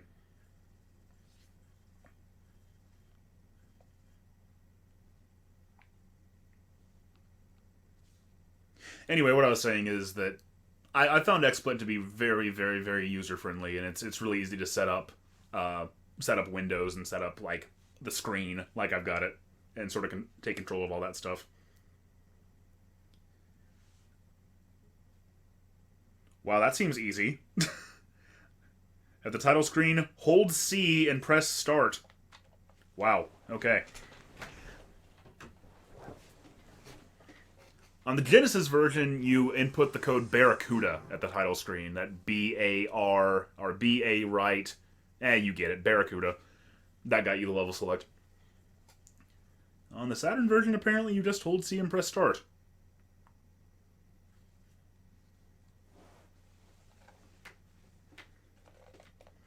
Unfortunately, it's not actually a level select, it just lets you skip levels, meaning we'll have to put up with the abysmal loading times.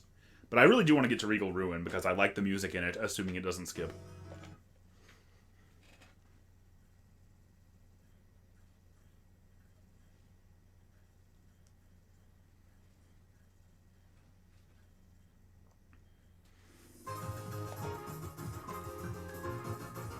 Alright, holding C, pressing start.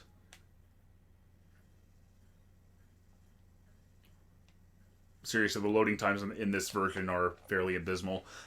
If you've played the PC version, I assume that loading times are better in that version.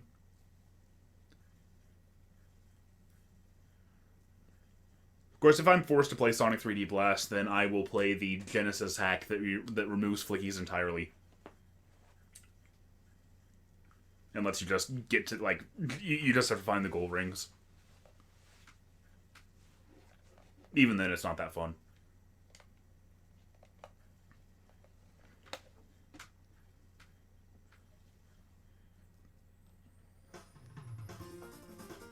Alright, so you pause the game and you hit, press B. Yep, that worked.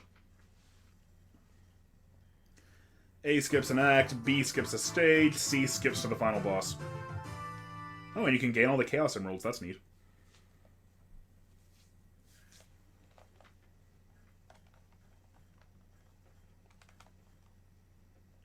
Rusty's Real Deal Ruins. Somebody said Regal Ruin is from Sonic R. Yeah, that's right.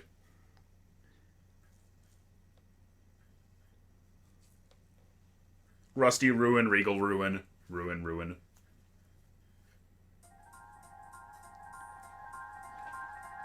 There we go.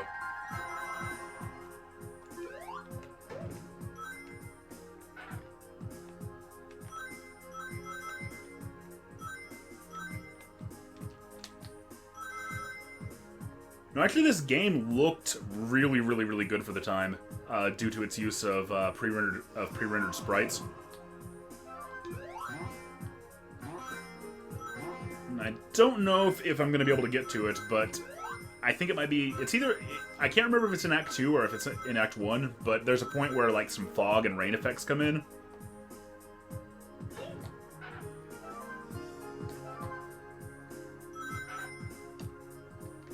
There's Tails. He'll take us to the special stage if we give him 50 rings. 50 rings. Because he's a greedy bastard. I'm gonna have to break down those columns in front of him, though.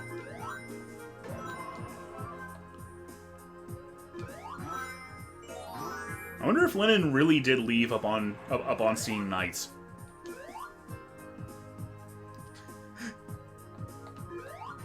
Probably so.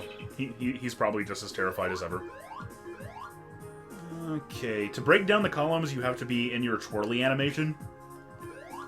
And you can get into that by stepping on one of those fan things. If I can find one. There they are.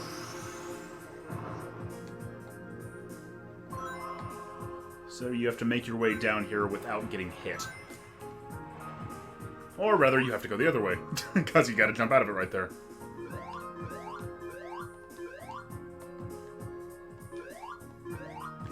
It'll all be worth it when the special stage completely fails to load.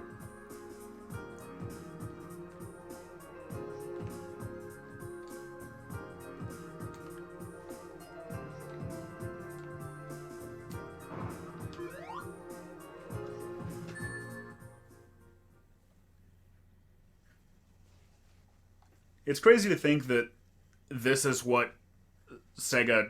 Like, this is what really Sega tried to counter Mario 64 with, was Sonic 3D Blast. And I know Knights was more positioned as the Saturn's killer app at the time, but... yeah, this is what it always does. Brown screen of death, and the stage fails to load. Oh well, it still worked on the PC emulator, so maybe I'll show that off sometime. I don't know how good... Saturn hacking is, but I would really, really appreciate it if somebody just made a mod of Sonic 3D Blast on the Saturn that was just the special stages. That would be neat.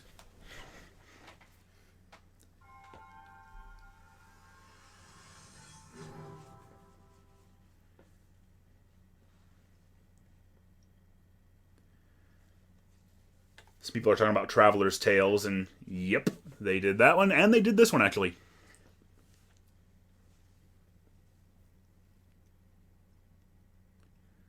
People are talking about Some Call Me Johnny. I like that guy.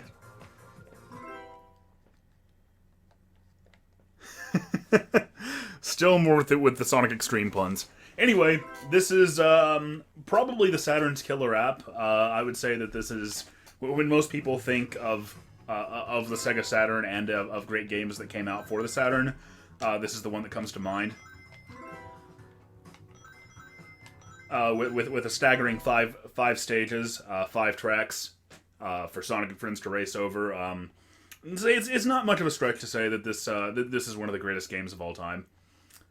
Second only to Sonic 3, really.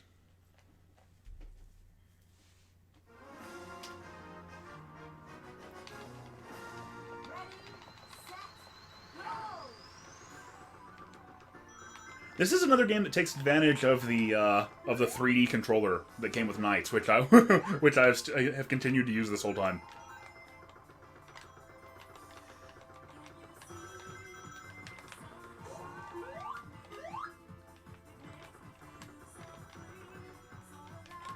Back during the big Sonic stream over the summer, we had Shay May on here on a Skype chat. And we got him to sing these songs, and it was the most glorious thing you will ever hear. Actually, speaking of people modding Saturn games, if somebody wants to mod this game so that Shay does in fact sing the songs, that's the only way that I could possibly imagine this game being any better than it already is.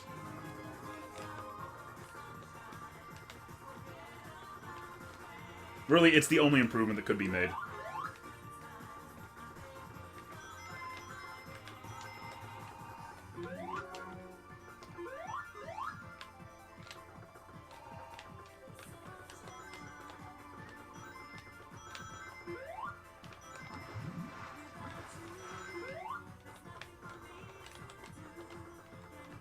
Such legendary lyrics here.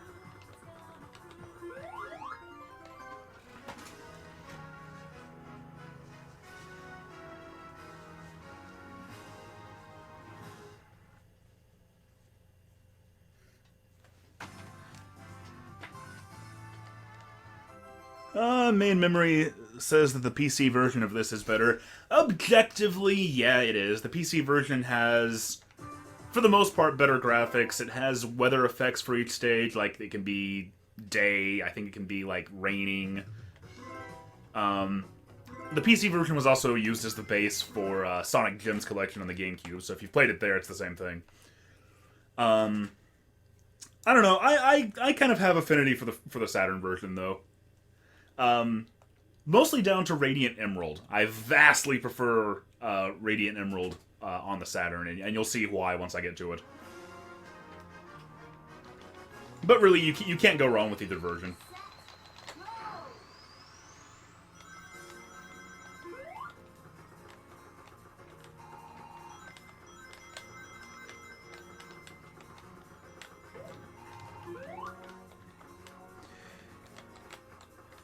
To drop my sarcastic facade for people who don't know sort of the history of this game.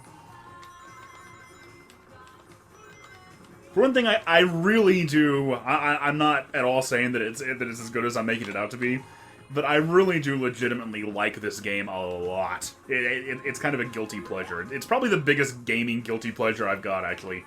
Besides recently spending way too many dozens of hours playing Sonic Runners, of course. But it actually started out development as a more traditional racing game with like cars and stuff. And that's why the characters control the way they do. The control in this game is extremely, extremely unusual. And if you try to play it like it's a platformer, that is, if you try to control these characters like the 3D platforming heroes they appear to be, you're gonna have a real bad time. You've got to think of them more like vehicles. And then, I mean, the control's still not, like, great by any means, but it's a lot more manageable.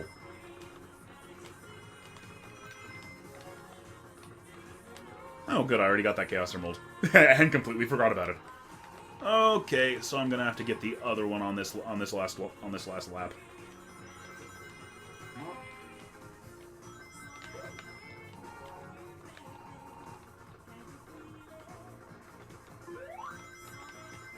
I probably could have taken that speed booster. If I remember right, I think this last Emerald Door only cost 20 rings.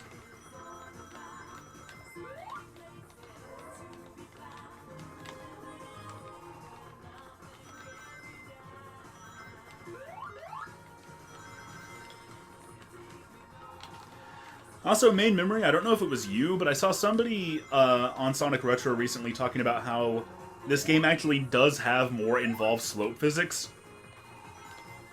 But, like, it appears due to some kind of a programming bug that they're not properly enabled. Thought that was kind of interesting.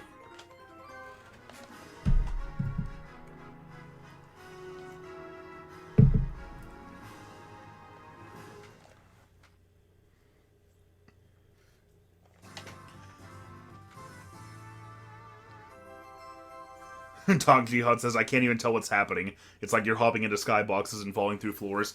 Yeah, kind of.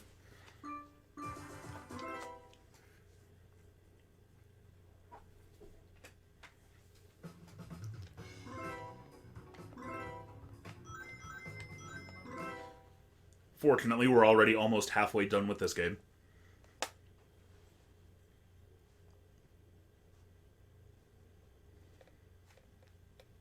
Yeah, like, apparently there's something in the code that points to, like, that's supposed to make characters actually speed up when they're going downhill and slow down as they're going uphill. But it's not really enabled correctly.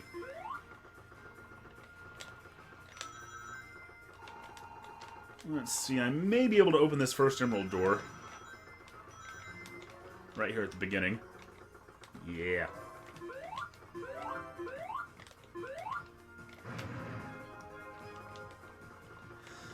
Another big point of contention with this game was the soundtrack. A lot of people absolutely hated this soundtrack, and I never understood why. I mean, it's not even remotely fitting, but it sure is memorable.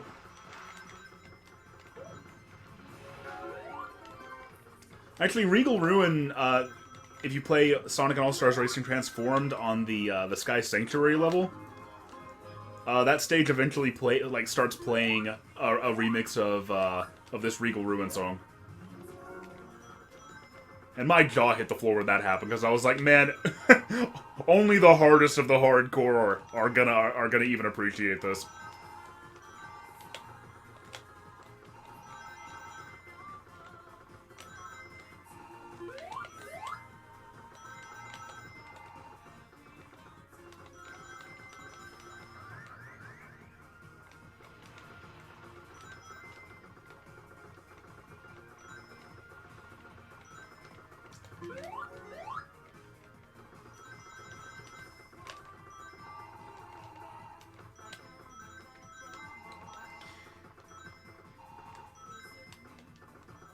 There's also the rather amusing fact that the only character with like an automobile is Amy, because she drives this like pink car.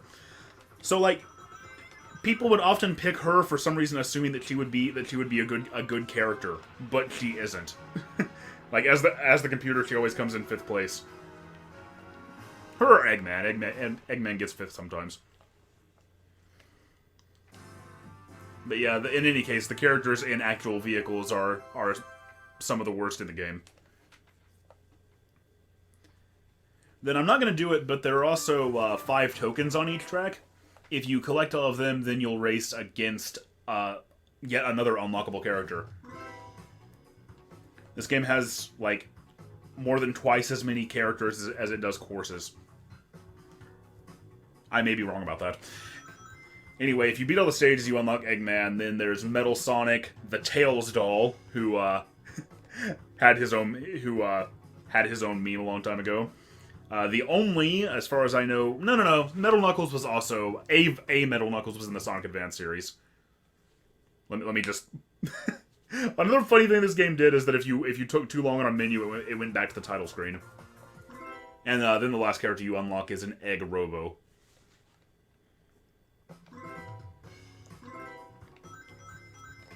Anyway, last normal stage. Main memory asks why I'm not playing as the best character, Amy.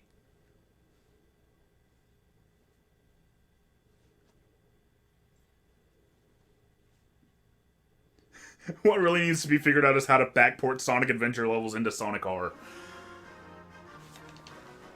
That would vastly improve them. Holy crap. I hope that happens.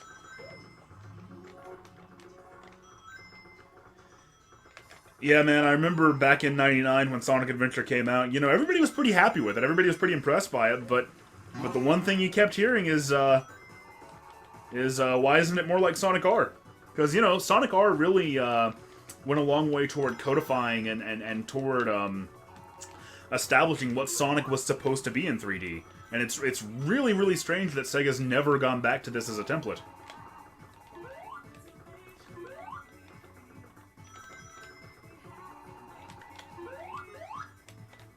Because I do feel like this is a formula that could still be viable today.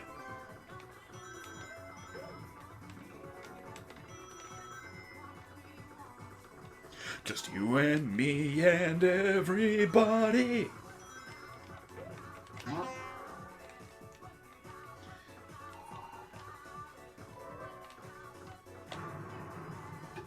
Maybe I'll keep singing. Whereas back during the Sonic stream, people donated so that Shay would sing these songs.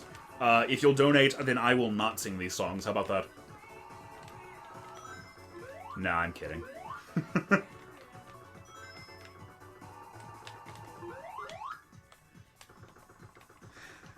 Much as I like this music, Sonic Blast skipping was enough musical torture for one stream.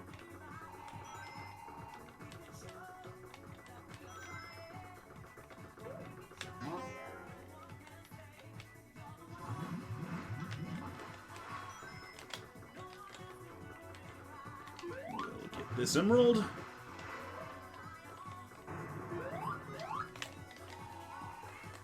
Come on. Alright.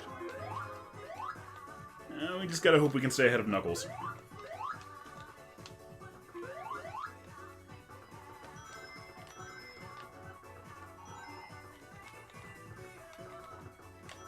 And no, we cannot.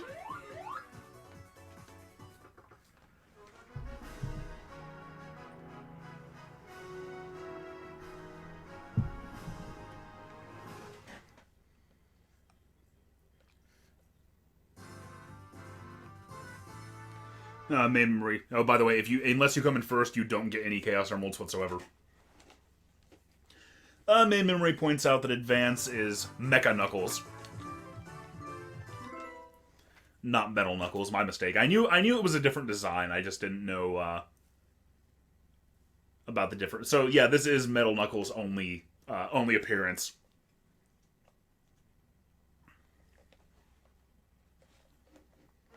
Maybe he'll come back in Sonic Heroes 2. But let's hope not.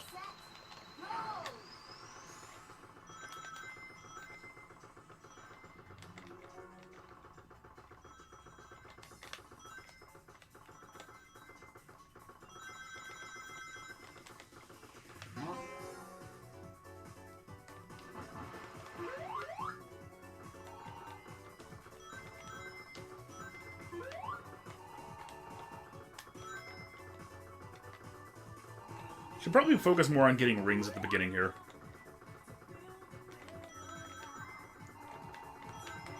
That way, after I get the second emerald, I'll have plenty of time to get back to first if I fall behind.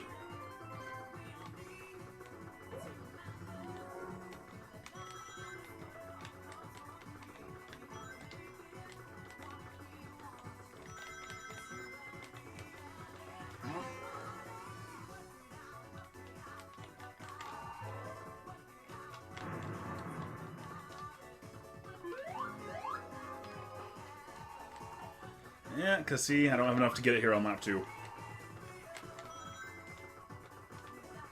Because I don't think I do. I think that's a 50 ring door, not like a 20 ring door.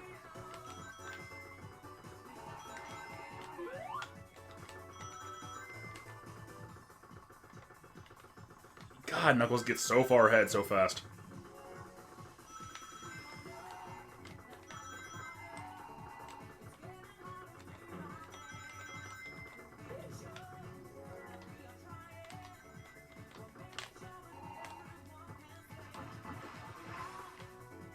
Oh, duh. What the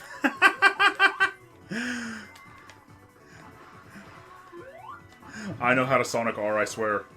And yeah, that is a 50 ring door.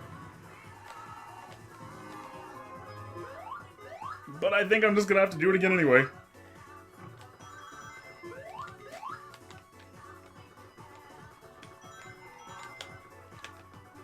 Yep, Knuckles just crossed the finish line.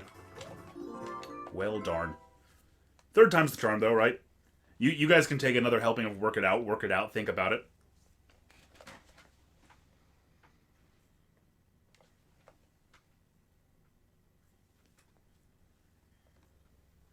Dustin VG Master says, it surprises me that you haven't done a general Genesis stream. And no, I haven't, but the thing is, I don't think I've done any sort of general console stream, period, until now. This is the first time that I've ever tried to do a stream for a specific console.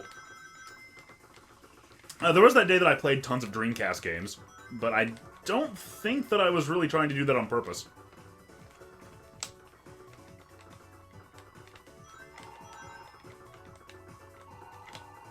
It'd be nice if I could get enough rings to get it here on the first lap, but I can't. And now I'm behind Eggman and Amy, so, you know, that's just great.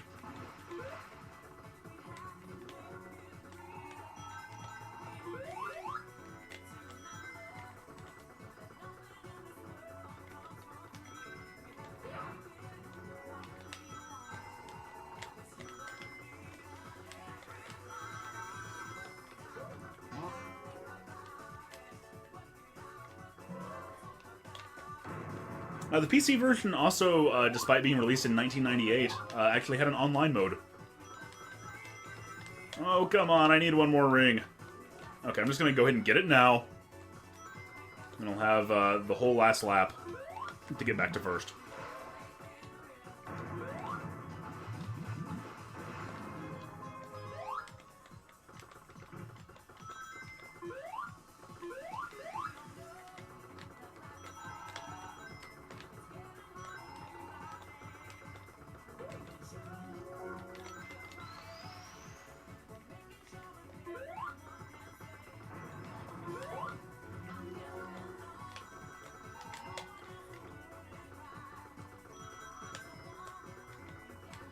I think I'm gonna do it this time.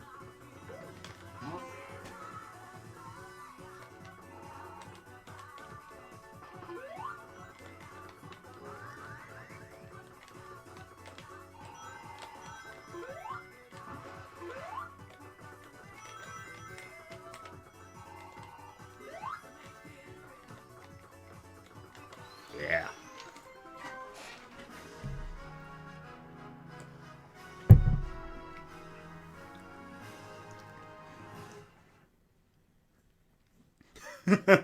Sinister laughter times 99.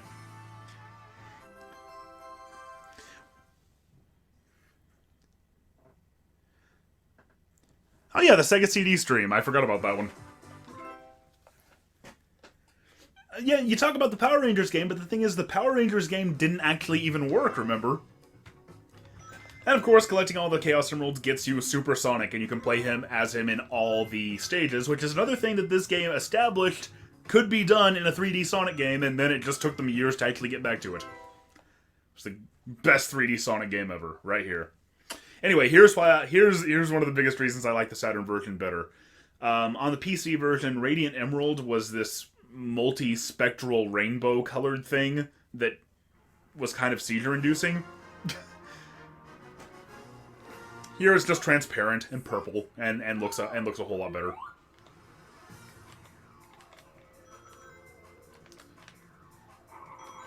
A Sega Saturn theme recently came out on the 3DS eShop. And it's a really... I think I like the Genesis theme a little bit better. But the Saturn theme plays the Saturn intro sound, and then starts playing the instrumental of this song.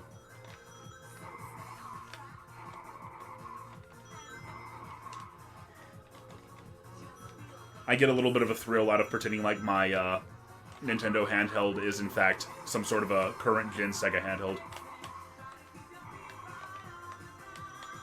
What a world that would be to live in.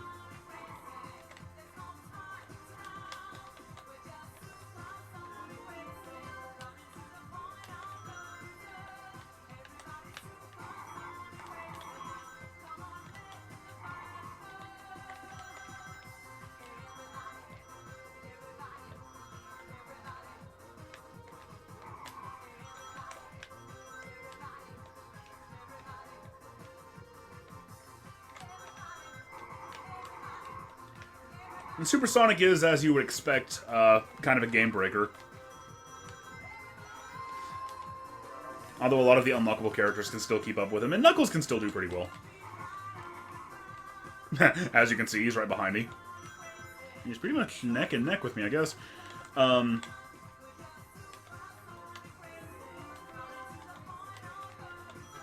Nice thing is, if you're playing in two-player mode, there is a code to... Oh god, he's gonna take that green door, isn't he? Yeah, he is. There is a code that lets more than one player play as the same character. So if you both want to be Supersonic, you can do that. I may not be able to catch up to Knuckles here, depending on how many rings he had. Because if you go on that path, there's one of those boosters, and those fling you forward depending on how many rings you have. So yeah, may actually lose to Knuckles here.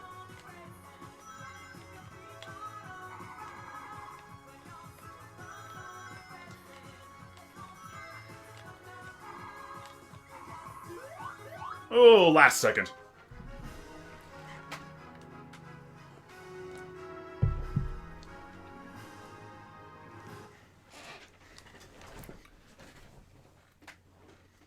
Yeah, the port added in more seizures. That's a good way of putting it. Well, the day is done and the race is won. Dustin VG also says that he's buying the Saturn theme. Yeah, there's also a Dreamcast theme that's been out in Japan for a while, and is supposed to come out. I assume it'll be coming out here soon. But when you open up the 3DS with the Dreamcast theme, it actually makes the VMU beeps, and you hear like the sound of the Dreamcast disc drive. That.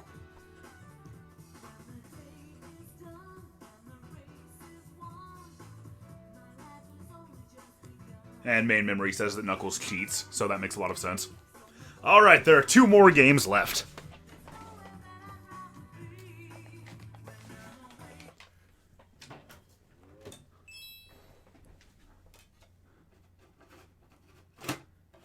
And I might be playing this game again on stream pretty soon. Because I promised somebody that I would play it with them around. Or with them on a Skype chat. Because they apparently have a lot to say about it.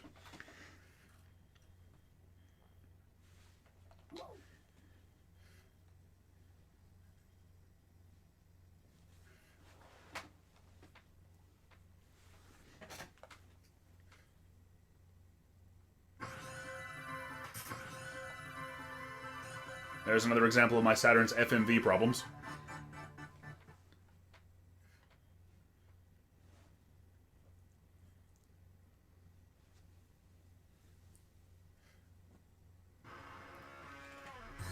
Love the intro to this.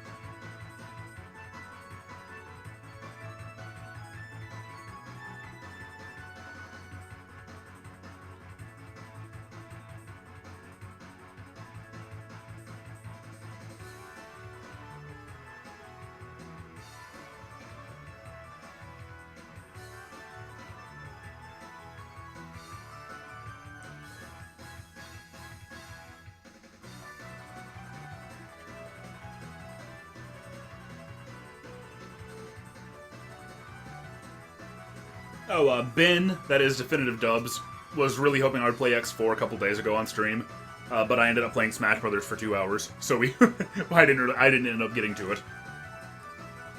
But he is a huge Mega Man fan.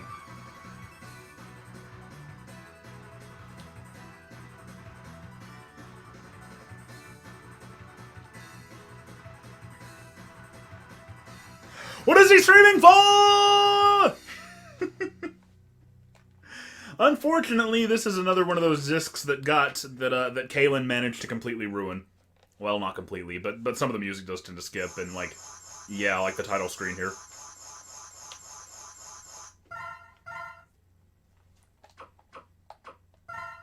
I think no. Oh well. I know the intro stage just tends to skip pretty bad. And actually, let me switch back to the normal controller for this.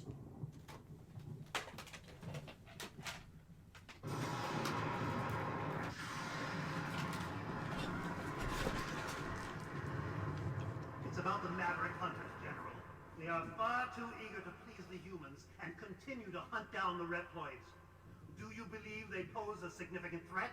Perhaps. You already know the truth, General. Their sole mission has been to destroy any Reploids who fail to do as the humans order. It's in your best interest to stop them now, before they turn on you. You possess enough power to destroy them!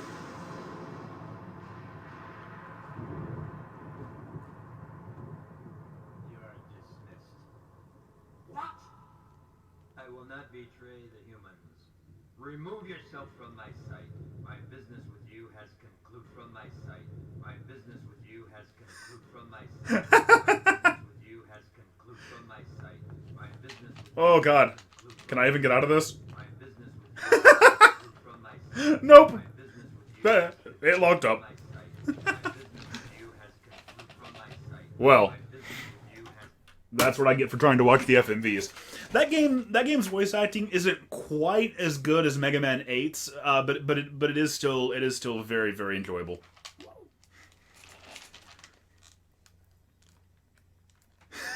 Gee, I wonder who this mysterious villain is. I have absolutely no idea. The cartridge memory is not ready for use. Yeah. I have the Sega Saturn backup cartridge in there, but the problem is the Saturn's cartridge port is fairly infamous for being extremely easy to screw up. So it only rarely works.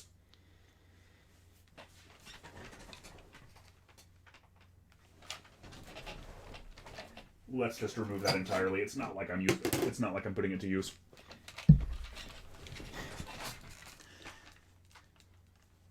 And then my Saturn long ago lost the ability to do saves internally.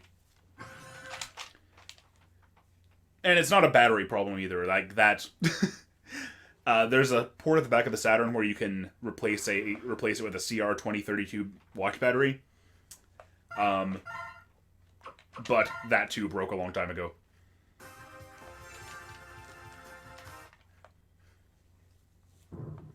Alright, skipping the cutscene.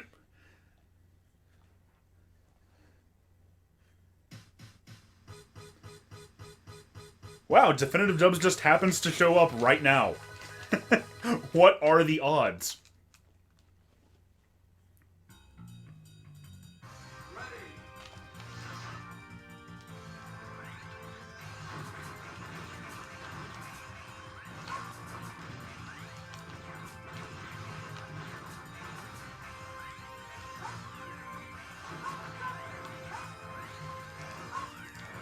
The thing is, we may still want to save it.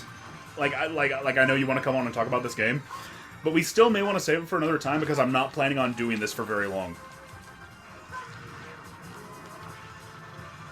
Because, like, you know, it's getting pretty late, and I want to play the last game and then get to work on the, or keep working on the next episode.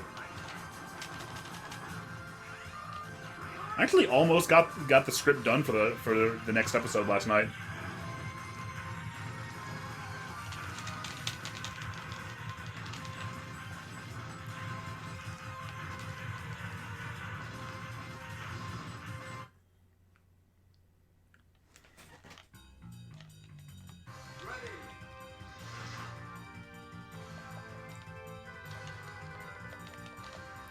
Dub says let me in like there's an ongoing Skype call.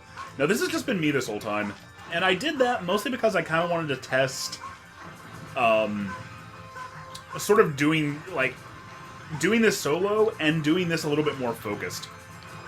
Because normally I've noticed that like on the streams we tend to talk about whatever, like we're playing Banjo-Kazooie, but like we're talking about what our favorite Zelda game is yet again.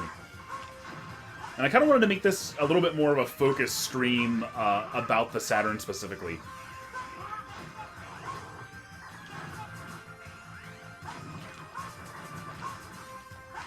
Not saying I couldn't have done that with other people. I don't know. I kind of wanted to see what it would be like if I just sort of stuck to it myself and tried to keep things going on my own. And considering that I'm playing games that largely I don't have to pay all that much attention to, like, it's a lot easier for me to to keep talking since I don't have to concentrate as much.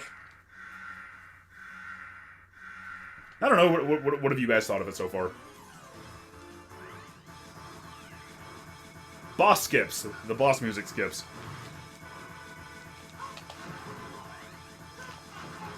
The Mega Man X series had a strange habit of giving you like an intro boss that was really, really technically impressive or really huge, or it looked like it was going to be tough to beat. And then, but of course, it was an intro boss, so it couldn't be. They had to kind of be pushovers.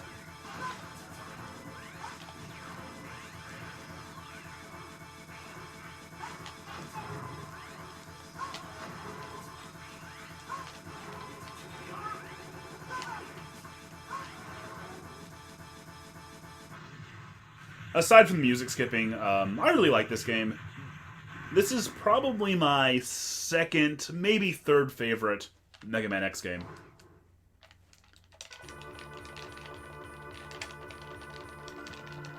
Like, I had played the original Mega Man series on the NES a little bit, but I never really got into them until Mega Man X on the Super Nintendo,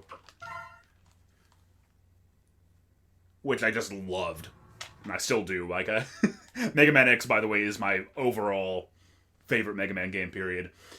So shortly after I got the Saturn, I remember seeing this game being advertised for the PlayStation and the Saturn. I was like, okay, I've got to try to pick this one up. I guess the good thing about owning a Saturn, like, circa 1998, is that everybody knew, like, stores knew that the system was dying, and the games weren't selling well, so if you actually could find games, they tended to be pretty cheap.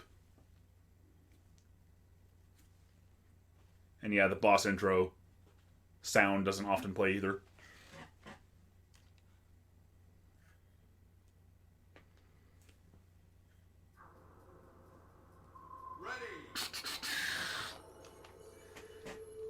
Zion Farm is asking, I think, how old I am. I am 27. So I was 7 when the Saturn came out in the US. Actually, no, I would have still been 6. Because it came out on May 1st, I think? Whatever that day of E3 was, the day of the first E3 were maybe May 2nd. I know it was supposed to come out in September, and Sega of America was like, "Hey, we're releasing it early," and which sounded cool. Like, guess what? It's out right now. But it didn't work out so well for them.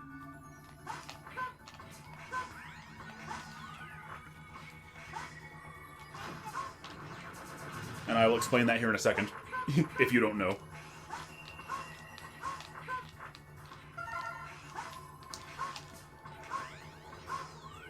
Alright, releasing the Saturn in May, like at the beginning of May instead of in September, it's always seemed like it was kind of like a last-minute decision, and it almost came across like a desperation move.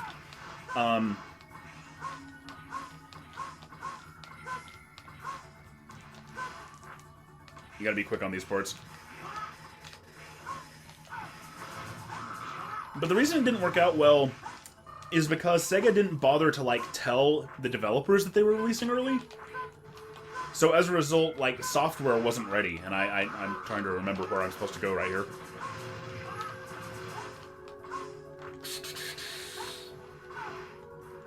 It's gotta be down there, that's the only way. Right? Yeah.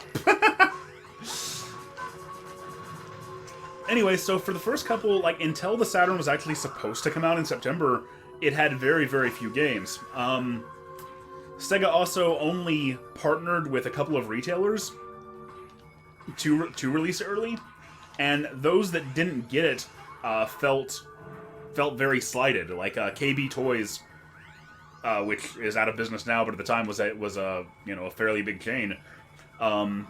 KB Toys refused to carry any Saturn products from then on because they weren't featured in the early launch. So the system came out. It was $399, which was, I think nowadays most new consoles fall somewhere in that range. But back in 1995, that seemed like a lot of freaking money. And of course, the PlayStation had better games, appeared to be more technically impressive, and cost $100 less at launch. So, and it is time to get serious, so I don't die to this mini boss.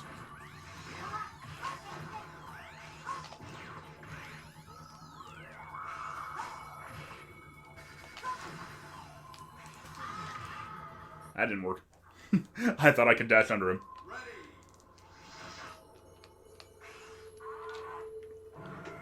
No, when I was a kid, there's a cheat you can do that makes it so any armor capsule you find gives you the ultimate armor, which gives you access to a power called the Nova Strike, which just tears through enemies. And that was the only reason I could beat this game as a kid. Come to think of it, I don't know if I've ever completed it. No, I have. I've definitely completed it legit before. Since then, but I rarely beat a game without cheating.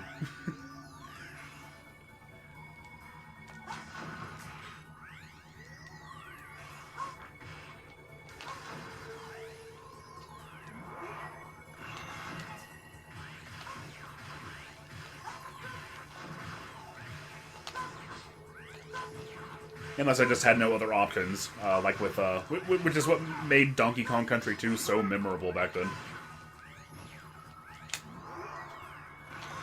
That was like the first game I ever beat that I really deserved to beat.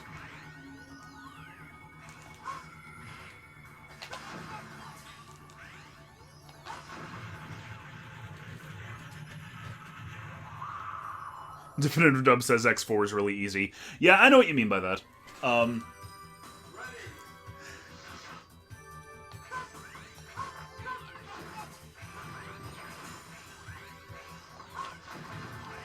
Hey, I beat Mega Man X legit even back then, though. I didn't have any way to cheat at that one.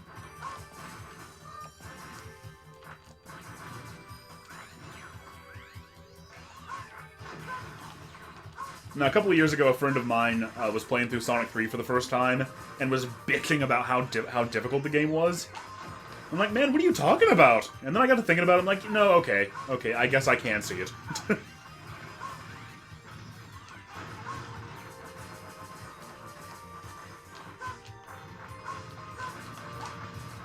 I guess I do sort of remember a time when I thought this was challenging.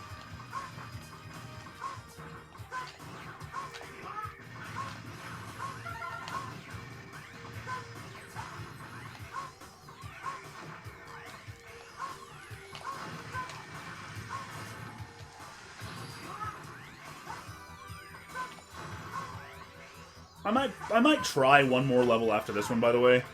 But especially since I can't save anyway, there's there's not a whole lot of point. When I actually have definitive dubs on to talk about Mega Man, I'm going to need to make sure that my backup RAM card is actually working.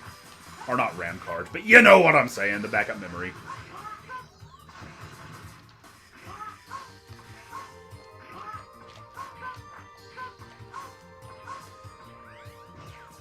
I think Kalen was always a lot more infamous, but some people might remember Steven.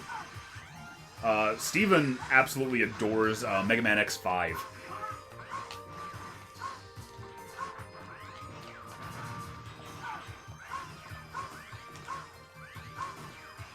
Although, unlike me, he always plays it as Zero when that's an option.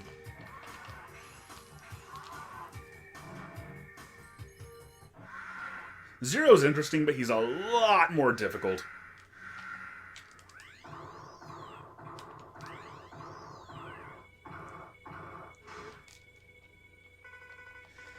Definitive Dub says, I think X5 is underrated. Yeah, I love X5. That's why I said this is either my second or third favorite Mega Man game. Well, Mega Man X game, because I like Mega Man 2 better than X4 and 5. But I really enjoy X5 too. This boss is a pushover, by the way. And I get hit by him. Watch him just kick my ass now. Watch him. Here he comes.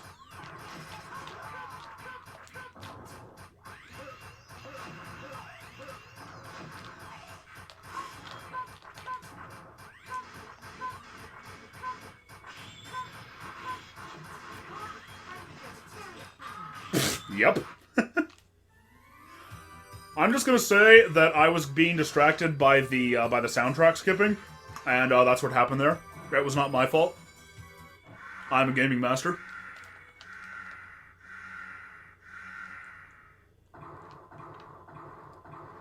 Kovar says he hasn't played many PS1 games at all, but you've played Metal Gear Solid. That's like your favorite game ever.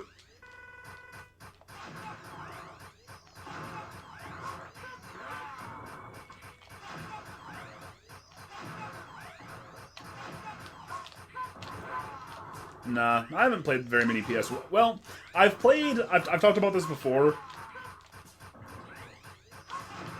When given the choice between getting a new PS1, a new PlayStation game, or getting a new Nintendo 64 game, I always chose the N64 game. So the majority of PlayStation games I played were played on, like, the jam-packed demo discs. Which were a lot of fun, actually.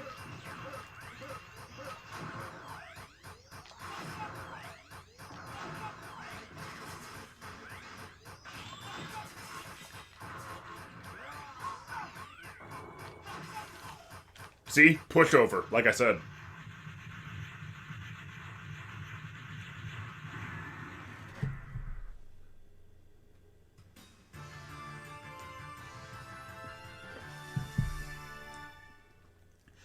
Ah, the Metal Gear Solid Essential Collection. I remember that. That was weird.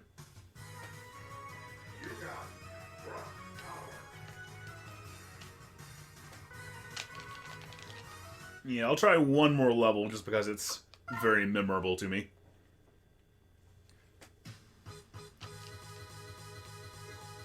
It is Marine Base.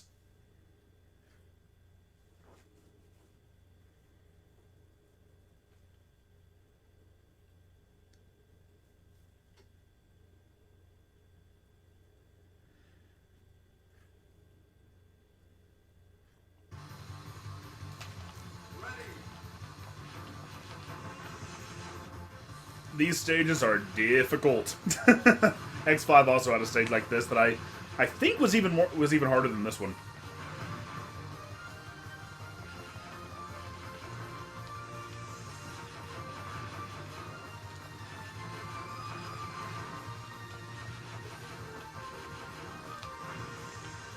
They're kind of like the mock speed sections from Sonic 06 if they were actually well designed and fair.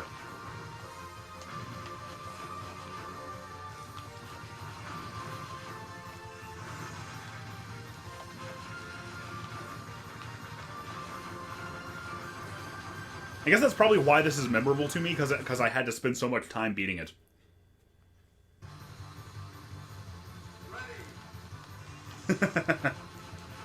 Are you sure this isn't Battletoads? This looks like Battletoads. No, this is a lot easier than Battletoads. I actually saw Kalen a couple days ago, and we did indeed play Rare Replay, and we did play Battletoads. And, it wasn't very fun. Battletoads Arcade was a lot more fun, though. That game was like 1994 distilled into a video game. Oh god, don't want to die here. And I did anyway.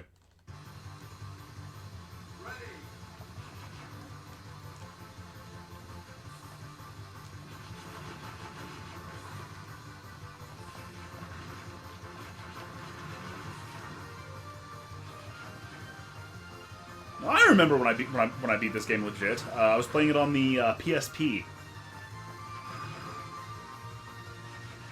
That makes sense.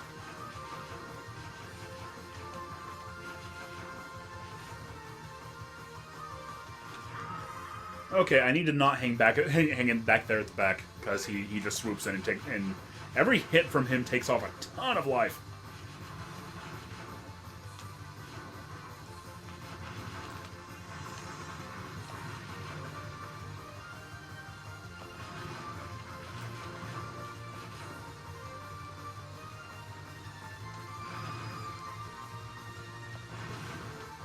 You just don't want to make too much of a habit out of using that boost, because you don't know what you'll run into.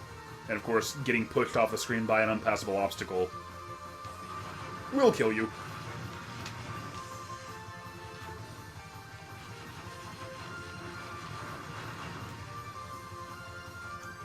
Okay. I should be able to get him now, because I got that.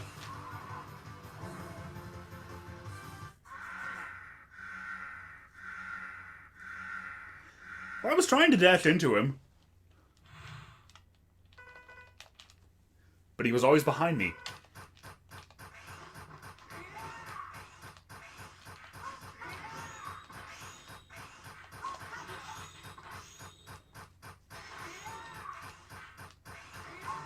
Yeah, it's just going to be like 2 minutes of this.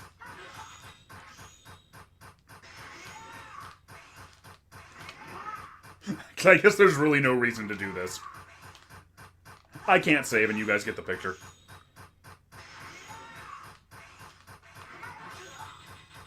I guess I could also just do that.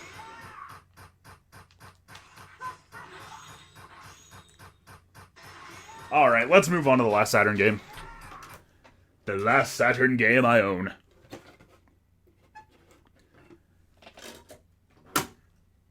And I don't think it'll be a surprise what this is.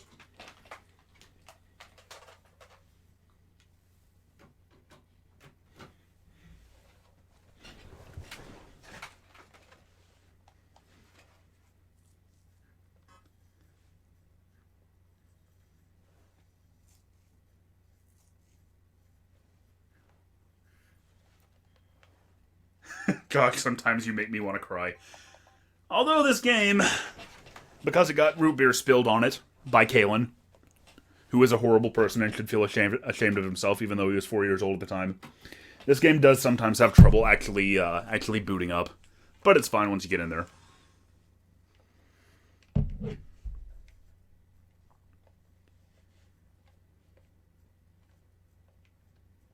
Is it Shenmue 0? It is. Here we go with the official debut of Shenmue 0. I have been contacted by Yu Suzuki to show this off as part of the Shenmue 3 campaign. Donate money to Shenmue 3. Or Yu Suzuki will not be able to make it a true open world adventure. It's not going to work this time either.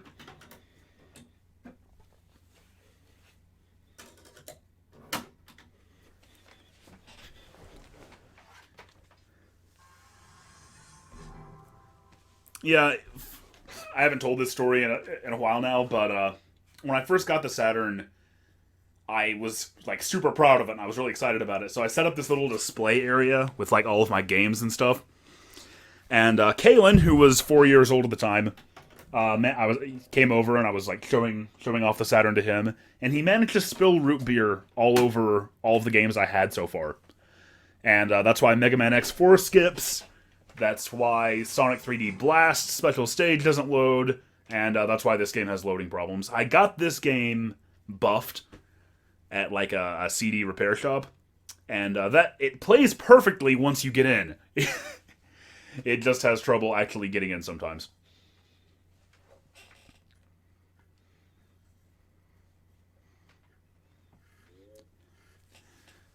It's probably still not going to work. Yeah, if you're just coming in, let's see. Here's what you missed. This will all be on the I'll upload this whole thing to the main channel though. We started with VIRTUA. Well, no, we started with Astal, VIRTUA Fighter 2, Mortal Kombat 2, Nights into Dreams, Sonic 3D Blast, Sonic R, and Mega Man X4. And then I also have Christmas Nights, but it's too damaged by Kaylin, and it doesn't boot, and it never ever boots.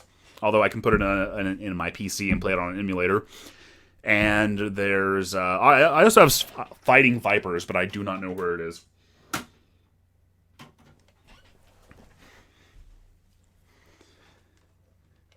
Red Shard says, "Wow, jerk!"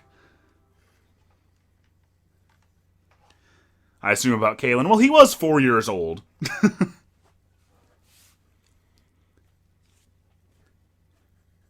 But yeah, that was really one of the earliest signs we had of just what a colossal failure Kaylin was going to grow up to be.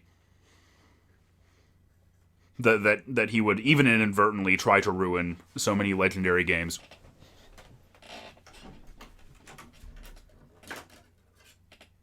Well, I usually get it by now.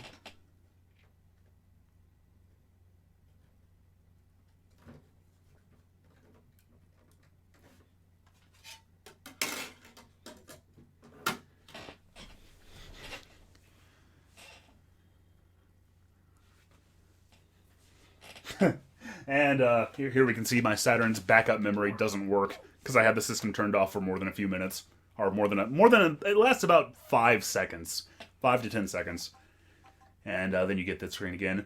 January 1st, 1994. That's close enough. Well, Kaylin is admittedly pretty much the only person that I do still know from when I was that young. I was really good friends with some neighborhood kids, but they moved to West Virginia when I was about 11. And I mean, I still know them. I'm still, like, Facebook friends with them, but we haven't hung out in a very, very long time. And besides, the next game he's playing is actually just the Saturn BIOS. Yes, indeed. This is the last game, the Saturn BIOS. It was pretty neat because you can hide the controls here, and check out what you get. And you thought Windows 95 had awesome screensavers.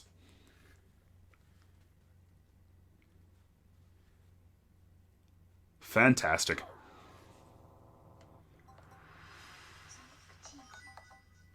Well, it's a Sonic Team game. What could it be? It's Burning Rangers. It's going to be Burning Rangers. I know it.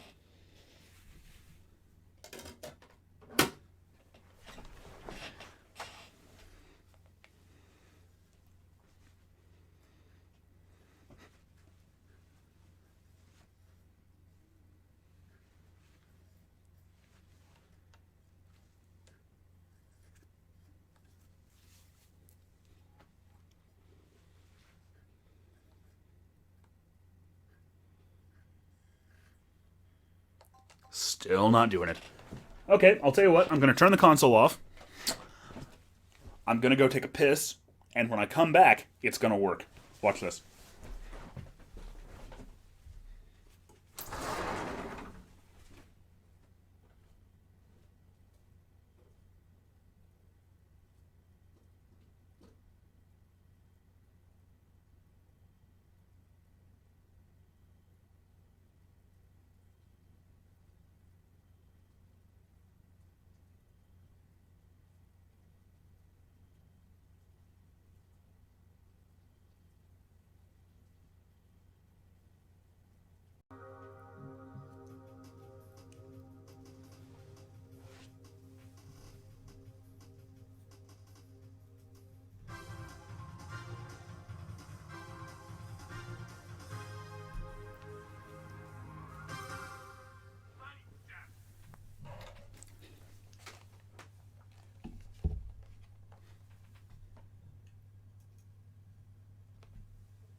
I see the chat got predictably weird while I was gone.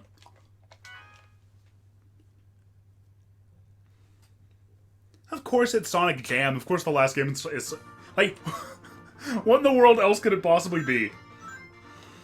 Alright, now, kind of a funny thing about this that not a lot of people know is that, if you play it with a normal Saturn controller, then here's what Sonic's sort of, like, ramp up in speed looks like.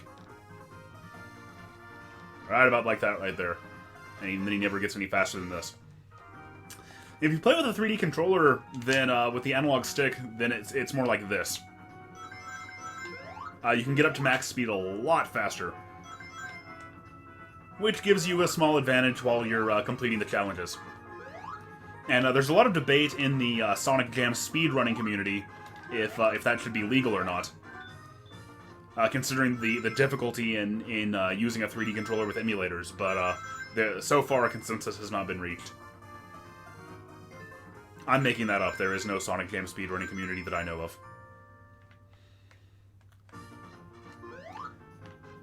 Wouldn't it be cool? Wouldn't it be cool if there was, though?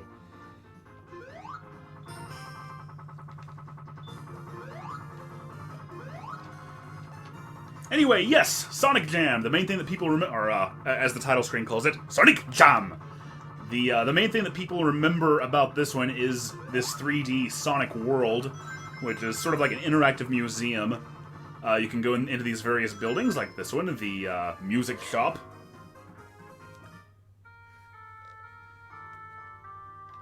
Which lets you listen to any of the music from any of these titles. Or sound effects, too, actually. And they take a while to load, but once they do, there we go. So this is basically like a universal sound test for all the Genesis games. That's the movie shop, but we'll save that one for last, because that's the best one. The other thing that's interesting about this is that this is basically like a prototype of Sonic Adventure. This is early footage of Sonic Adventure. You actually used this same model that's used in Sonic Jam, and it's sort of a test to see how they might be able to make Sonic work in 3D.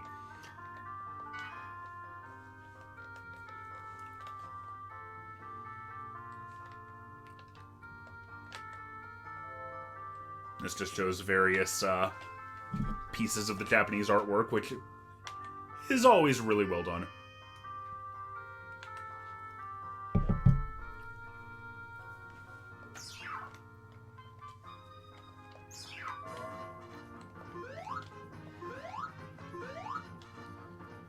This one up here is interesting, and there are a lot more people here than there were when I was talking about this the other day. This sort of gives you a history of Sonic. The tracks of spin. I never noticed that up there before. I wonder what that means. Well, the history of Sonic up until 1997, anyway.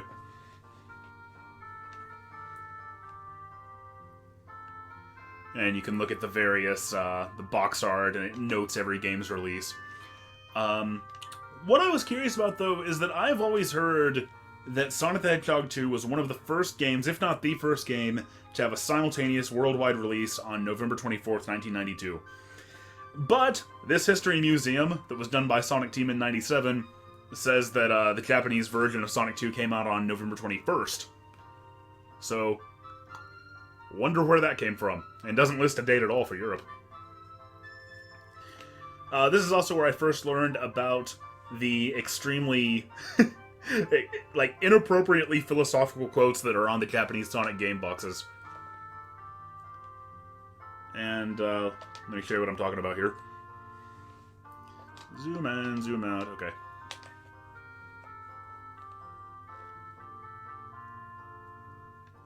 So like there's the North American box art with the Mohawk Sonic. You can look at the box art, 10 out of 10, IGN. That's actually the version of Sonic 1 that I have, hanging up on my wall right now. Although mine doesn't have the Kids to Adults logo. It has Sega's precursor to the ESRB, and says GA for general audiences. There's the Sonic 1 Japanese... Or no, that's the European box, isn't it? Yeah.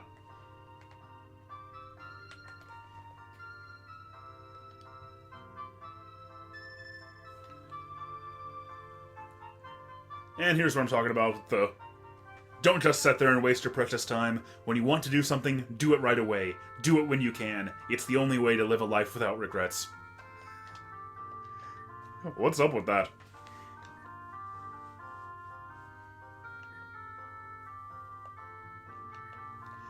Sonic 2's Japanese box has the same quote on it. Sonic and Knuckles is probably the weirdest, so let me show off that one and then I'll get out of here. Does anybody else remember this, by the way? The Cherry Coke summer promotion that they did for this? I don't know why, but I seem to have a very vague recollection of it. This was about a year before I got a Genesis. Sega Sonic Arcade, still have never played that game.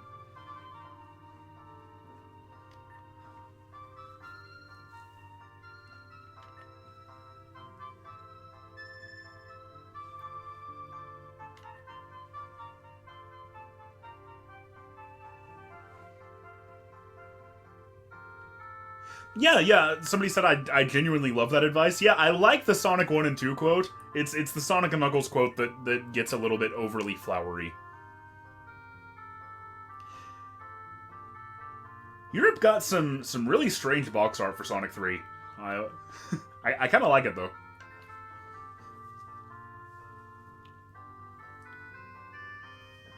And there's the other Sonic game I never played, Sonic the Hedgehog's Game World. Never played Tales in the Music Maker either, actually. I had a Pico, but I could never find those games.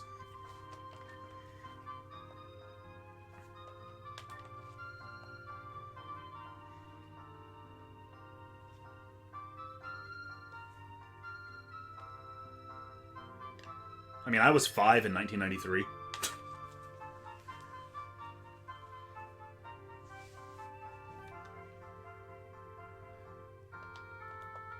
Sonic races through the green fields. The sun races through a blue sky filled with white clouds.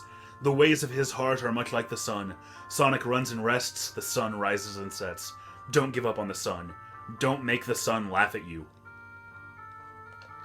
Words to live by right there.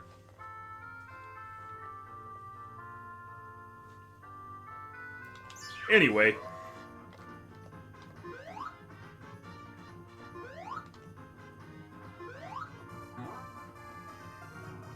The place where I spent the most time here was this. Sonic movie, it's cool! This gives you some, a couple of different Sonic-related animation things, and then a bunch of Japanese commercials which are absolutely awesome. Let's watch these. This is also the first place I ever saw the Sonic CD intro with the Japanese and European soundtrack. That is, this is the first time I heard Toot Toot Sonic Warrior.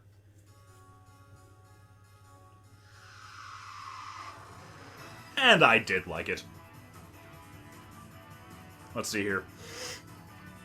10, 10, we can go again. 9, 9, don't fall behind. 8, 8, say don't delay. 7, 7, this nation heaven. 6, 5, I'll bring 'em alive. 4, 3, that's you and me. 2, 1, we're gonna have fun. Say, let's go.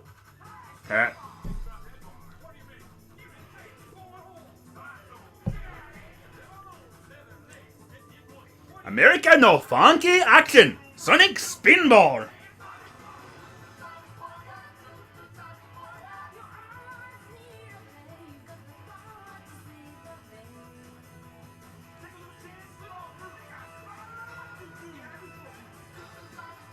Sonic runs and rests. Shrek appears beside him. Kovar says, why is this so much better than the version in Sonic CD?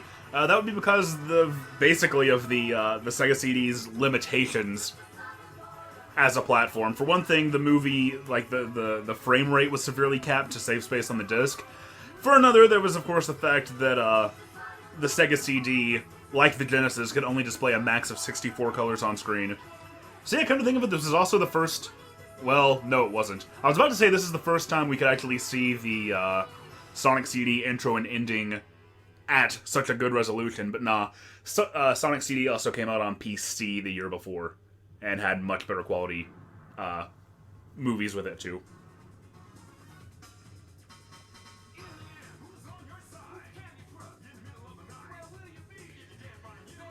Definitive Jub says, why is the singing different in this version versus the soundtrack version? I actually don't know, but I always notice that. Like, in this version, it sounds like she says, the power is in your mind to shave the planet. And, me and my friends thought that was hilarious when I was 9.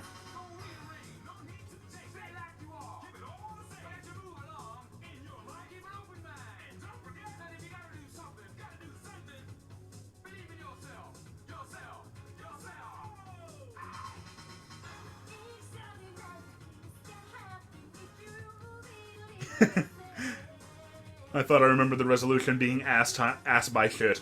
That's pretty funny.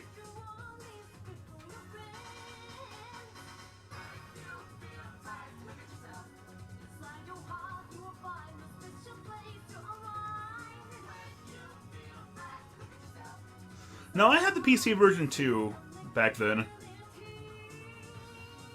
I do remember. I am pretty sure it was better than the Sega. It was a lot better than the Sega CD.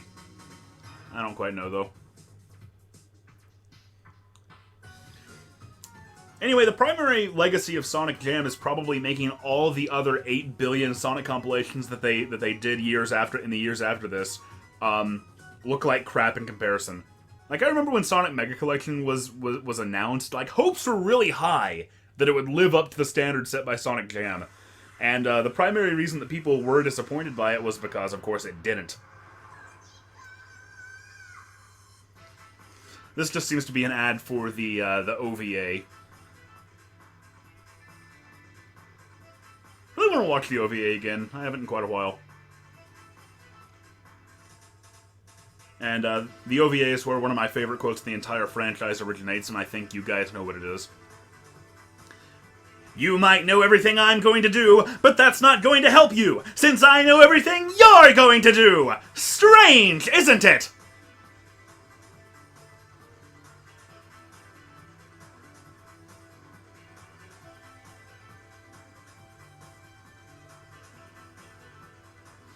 I remember on the PC version, you could actually, like, explore the item folder, and you could find the video files. I distinctly remember copying them to the hard drive and playing them in Windows Media Player. On, like, Windows, yeah, it would have had to have been Windows 95, or whatever the Windows 95 Media Player was called.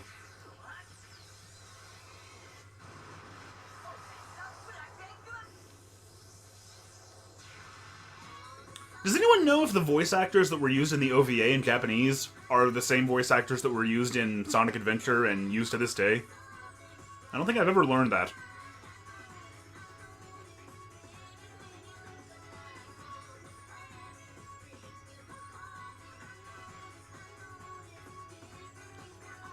Yeah, I had the OVA on VHS as well. Which is kind of unfortunate, because the DVD is extremely, like, runs pretty high nowadays.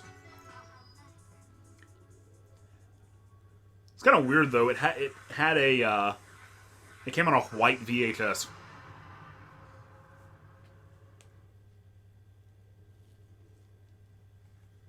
Also, the OVA was animated by the same team that did the, or at least a very similar team to the ones that did the Sonic CD videos.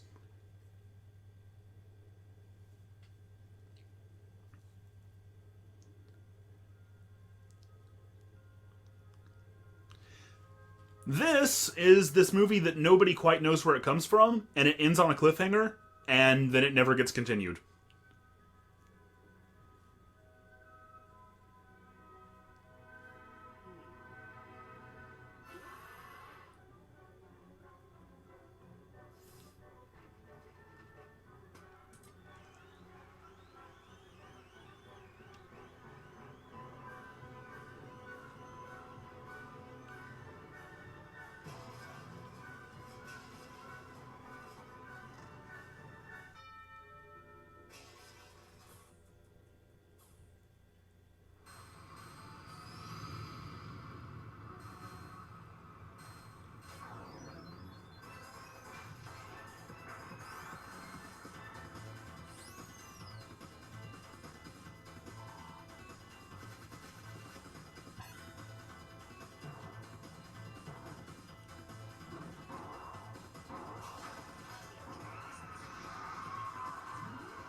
To this day, I don't think we know where that originated from.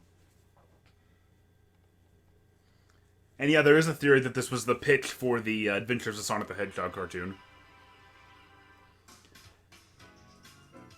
And then this was made to be used in like a Sega, like a theme park ride. One of those where like you're in a theater and the chairs shake and rotate and move around and stuff. That would have been pretty cool.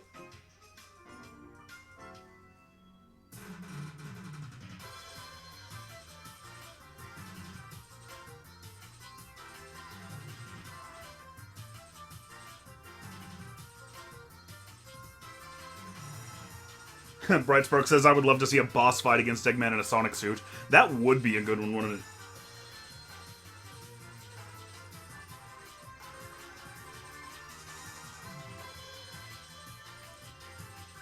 And yeah, Man of the Year is extremely well animated. And I'd never known that it was the same company that did the animated Batman series. That's cool.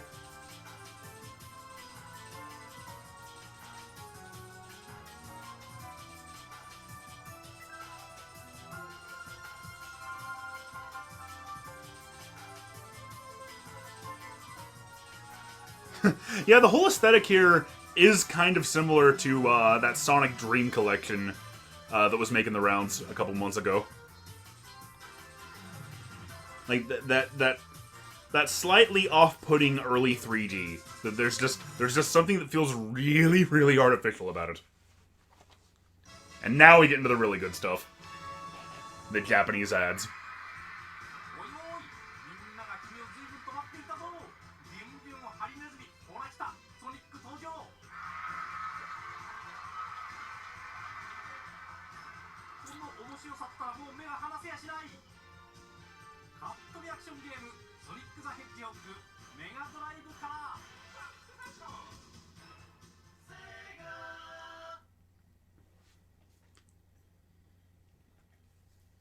This, however, is not as well animated.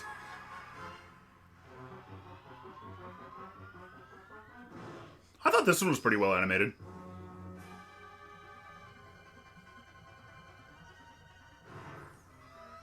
This commercial would have also been, I'm almost certain, the first time that Sonic ever had a voice. And it's a weird one.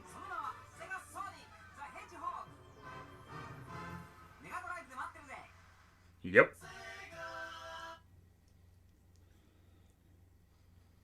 And the Sonic 2 ads were all about introducing Tails.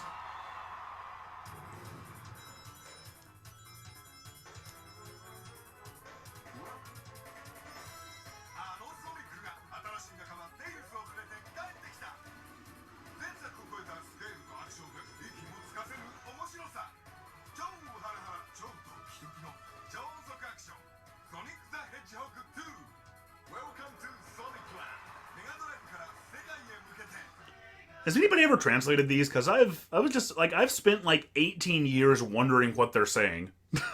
Like, what's Jojo no tons of action? I always wondered what that was.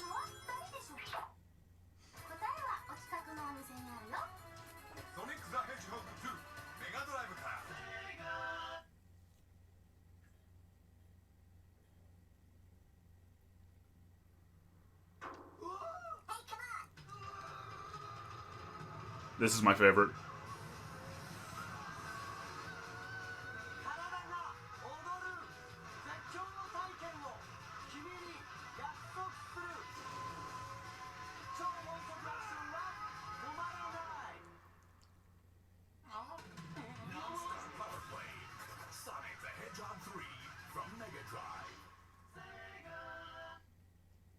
And then it just ends with that non-stop power play.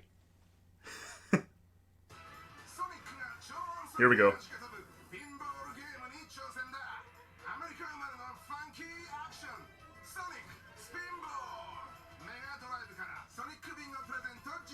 America no funky action!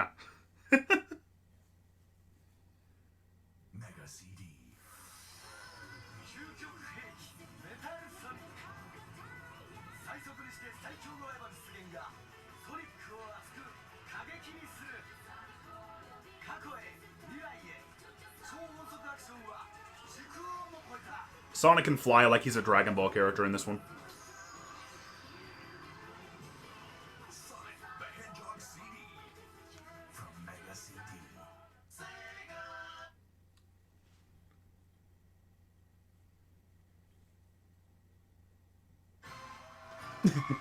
It means, welcome to Sonic Land! Okay, thank you.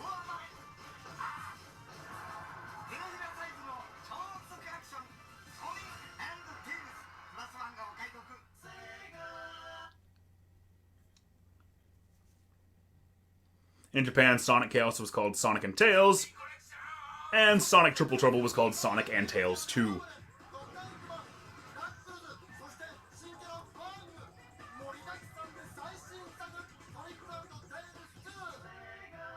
That ad was manufactured almost entirely out of 90s clip art. And the last ad.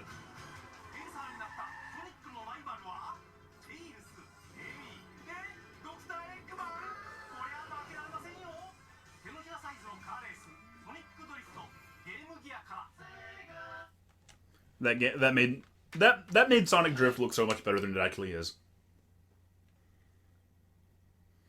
Go car racing!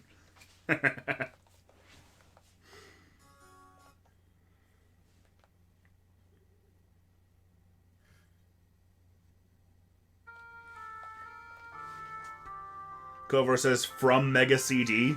Is that what? That's not what they say, is it? I think it just says Mega CD, right?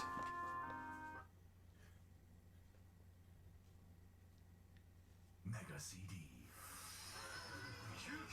Yeah, it just says Mega CD. Unless you're talking about it says something at the end. All right, so that's Sonic World, and then you've, as I pointed out at the beginning, you've got this this spinny pinwheel over here that gives you various challenges, but they all amount to like collect rings, hit the lampposts, like grab tails. Not like that, you pervert. But that was an extremely cool draw in Sonic Jam. But the bulk of the game is made up of Sonic 1, 2, 3, and Knuckles, and all of Sonic and Knuckles like variations. You can do any of these. But they have some really cool features. Notably, Sonic. This is the first version of Sonic 1 where you had the spin dash. You can turn time over on or off. You can look at the manual in both Japanese and English. You can play through any stage in Time Attack. You can play through the special stages, and yeah, it was really well done. Oh, and there were difficulty modes. There was a normal mode that was a little bit easier than the original, an easy mode that was incredibly easy. Actually, let me just show that off. Why not? Sonic 1 easy mode with the spin dash.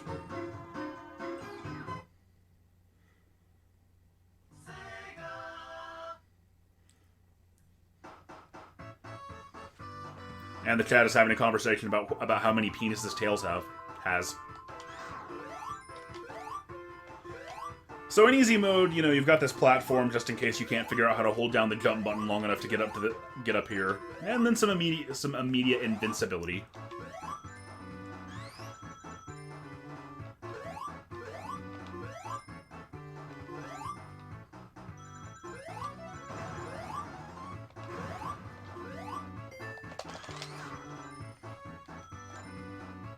Nice thing is, having the spin dash on also fixes, actually I never turned the spin dash off, but normally if you're going too fast through those S-shaped tunnels back there, then, you'll hit the bottom of the screen and die in Sonic 1. But that does not happen in this version, fortunately.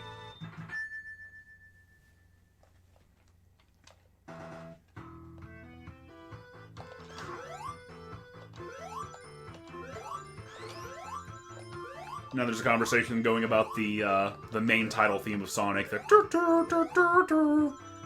Somebody said they don't own the rights, but that is what got used in Generations. I don't know, the state of Sonic music.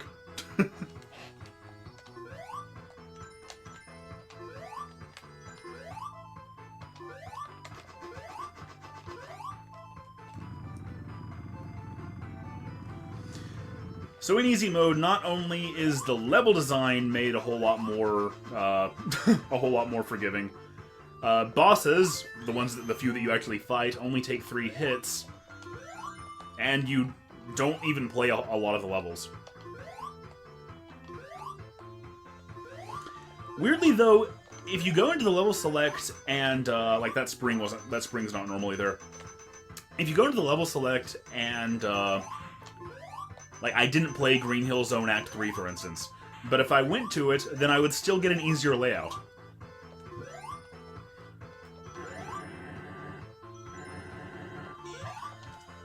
That didn't even mean... I hate the Sonic 1 special stages. I apologize. I did not mean to do that.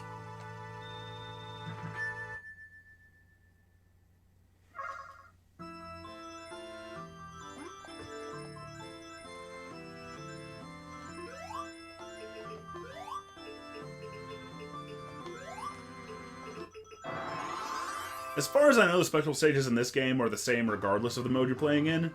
I know in Sonic 3 and Sonic & Knuckles, though, the Get Blue Sphere special stages, like, never speed up in easy mode.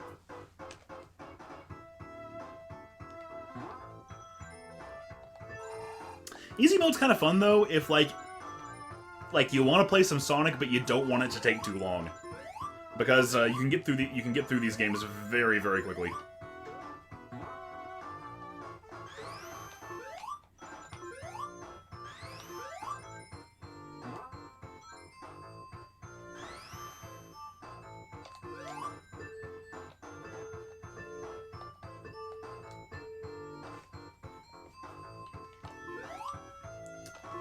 I don't know, you can just tell that, you know, this was still the same Sonic team back then that had made these games. And all the documentation and all the source code was still there and still very readily available.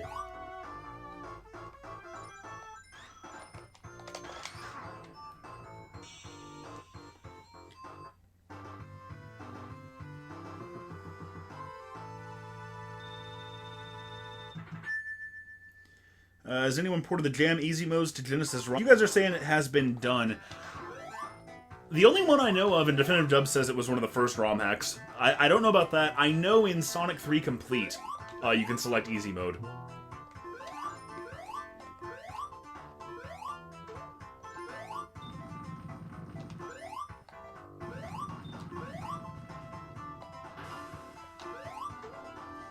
I know for a fact that one of the earliest hacks was, putting the spin dash in Sonic 1.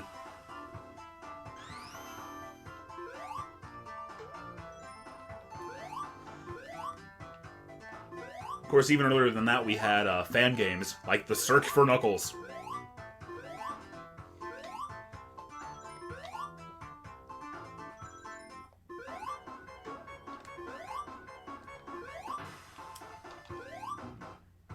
As far as the Saturn itself goes, though, like, it says a lot about the system that, like, as big a Sega fan as I was, one, that I didn't get it first, I got an N64 first, two, the biggest reason that I wanted one was for this, was to play Sonic Jam, and, you know, to play games that I technically already had, just in a different format and with that Sonic World thing. Like, this and Sonic R were the reason that I finally got a Saturn in '97.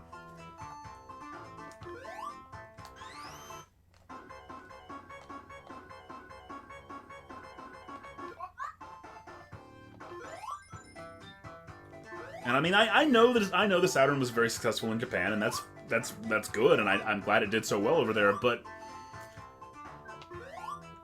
God, they missed such a freaking opportunity to make the Saturn a worldwide success by focusing so much on that market.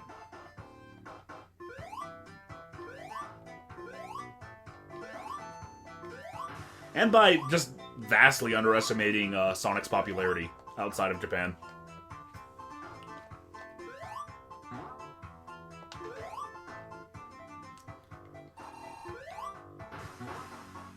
I guess this is one of the few times I'll be fighting a boss.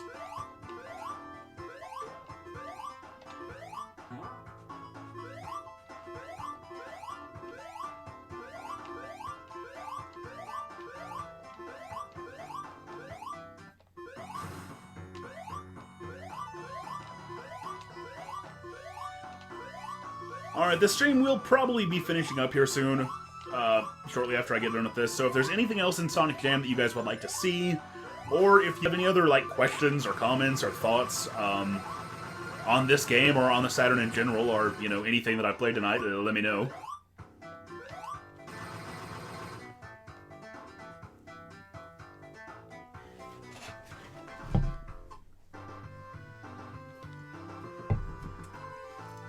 Definitive Dub says Sega would still be alive if the CD and the 32X never happened. I disagree. We had a conversation about this a while ago. I don't think you were in here yet. For one thing, the Sega CD, as derided as it is nowadays, it actually was, like, fairly successful back in the day. Like, you gotta think that thing came out in 1991, and, you know, lasted until 1996. It was never the big seller that the Genesis was, but especially until the big, especially until, like, Joe Lieberman came out and Night Trap became a big controversy, the Sega CD was doing pretty well. And, you know, it has a lot of games. There's plenty of Sega CD games released. The 32X, of course, was an abject failure. Sega had no business whatsoever releasing a Genesis add-on that close to the launch of the Saturn. And, you know, I know that they saw it as like a stopgap for people who weren't going to be able to afford the Saturn, and there was some merit in that. It just split development too much. There was Sega, and for that matter, third parties didn't have the resources to support so many systems, which was another problem Sega had. Is that, you know, you gotta think in 1996, at the beginning of 96, they had the Saturn, the Genesis, the Game Gear, the Sega CD, the 32X, the Pico. They had a lot of hardware. And so when orders came down from Sega of Japan to discontinue everything and put everything into the Saturn, that was a good idea for Japan. But the Genesis was still selling in the US, and it was still a big deal, so that was a problem. Nonetheless, I think at the beginning of the Saturn's life, anyway, like, it wasn't too late. Had the Saturn been better executed and been, had basically righted the wrongs that Sega had the Saturn been the Dreamcast, basically, and I'm not saying it could have been because the tech wasn't there, but had Sega made the kind of decisions with the Saturn they made with the Dreamcast, I think that I don't think it was too late for them to save their reputation. The problem was, of course, by the time the Dreamcast came out, everybody expected it to fail, so people didn't buy it, people waited for the PS2, and so it didn't sell, and so it didn't work.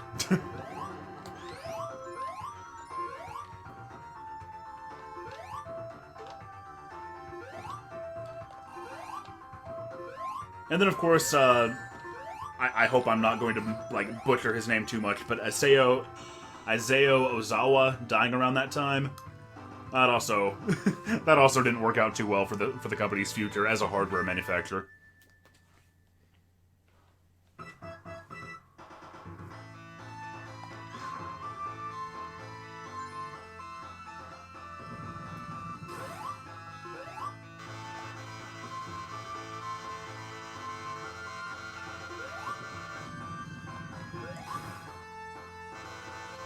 I never much cared for this boss, by the way. Not because it's difficult, but because it's boring. Fortunately, it's over much faster here in easy mode.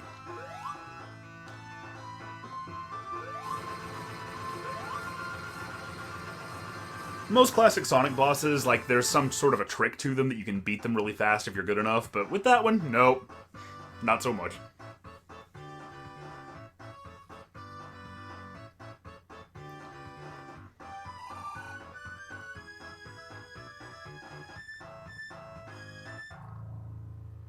Definitive Dubs wants me to do all the challenges in Sonic World. No. I might try some. I don't know.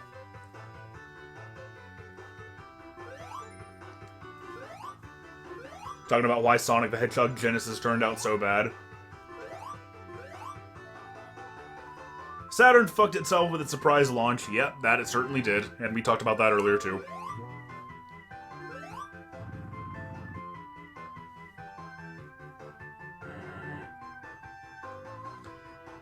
the PS2 being a DVD player was an extreme feather in its cap, yeah. Especially during that first year, because, like, one reason that I was so much of a fanboy against the PS2 back then, was because, seriously, for, like, the first year, like, the games that it had weren't really a big deal. Like, the best thing about the PS2 was that it was a cheap DVD player.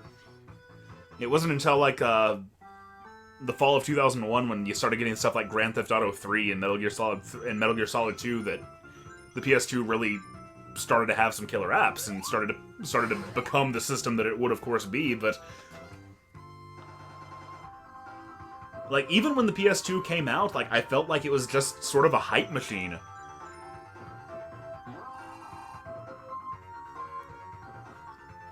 But I guess that's more a topic for the inevitable Dreamcast stream that I'll be doing eventually.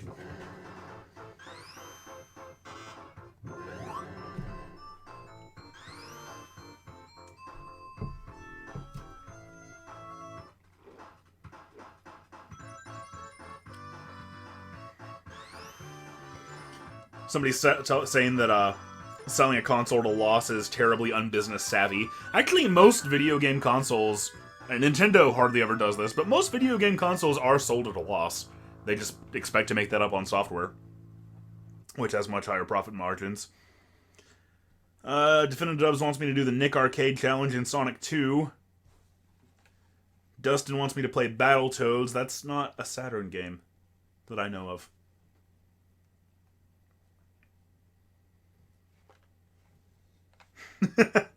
Sonic turns back and looks back like, wait, really?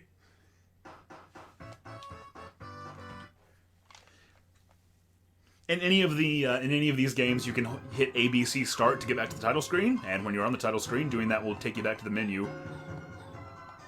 All right, the Nick Arcade Challenge in Sonic 2. Let's do this. That is, I believe, am I right? Do you get 30 rings as fast as possible on Emerald Hill Act 1?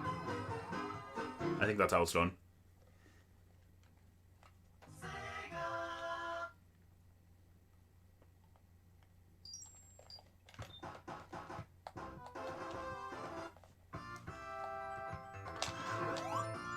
I am a little bit of a handicap here because Sonic 2, for the Sonic Jam version of Sonic 2 for some reason, runs a little bit slowly, like it has some slowdown issues. Which is strange, because only Sonic 2 does that. God, trying to play this level any way than how I normally do is really strange. There we go. 26 seconds. I wonder if I actually get 30 rings when I play it normally. Let's see.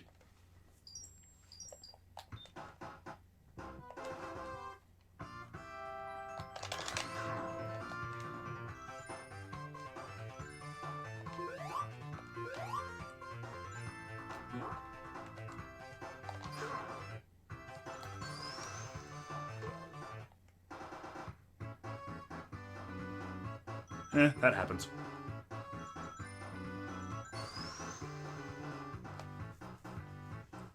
There we go. About 23 seconds that time.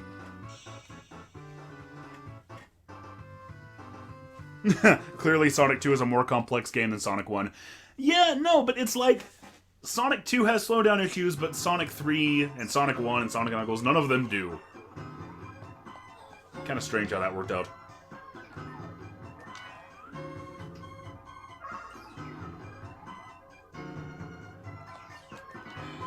I guess I'll play a bit of easy mode on this. It's because the Saturn lacks blast processing. Bright Spark says, the music restarts if you get the speed shoes. Yeah, the music in these ports restarts, I guess because it's streaming off of the CD. The music restarts if you get the speed shoes. If you get the invincibility, then when the music comes back in, it'll restart. Oh, and also, Sonic 2 and Sonic 1, the invincibility music is also this. Oh, yeah. Let me see if I can explain this right. Sonic 1 and Sonic 2 had slightly different invincibility music, but in Sonic Jam, Sonic 2 uses Sonic 1's exact same invincibility. That's what we're trying to say. Here we lack the springs that push you back and are intended to teach you that there's a rock here that you can spin through and go to this special stage. But you don't need them here.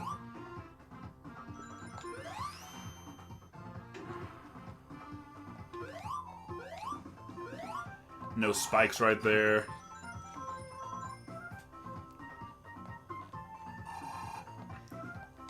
Still can't kill this guy.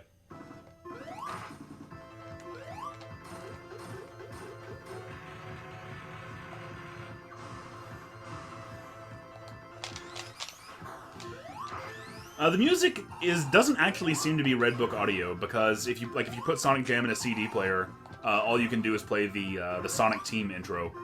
You can't actually play any of these songs from the CD. Also, they never like fade out and restart like Sonic CD does.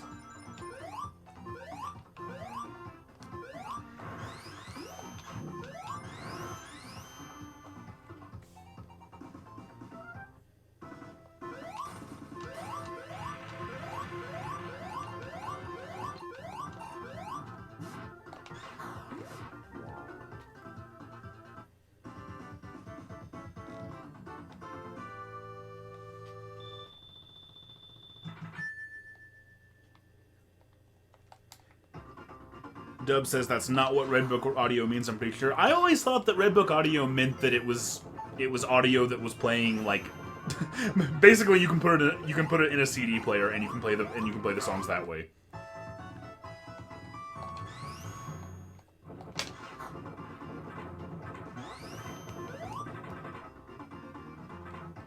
Here, instead of those rotating platforms, you get springs.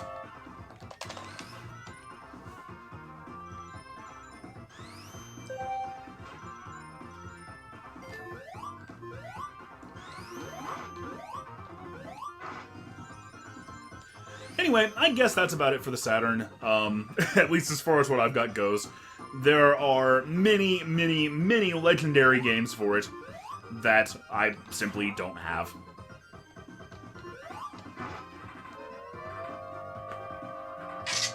Stuff like the other Virtua Fighter games, the Panzer Dragoon games, Radiant Silvergun.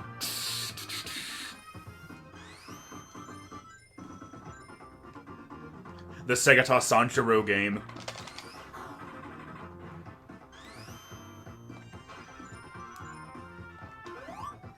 I don't know. I kind of wouldn't mind getting, like, playing some of those Saturn games that I missed because I was in the US.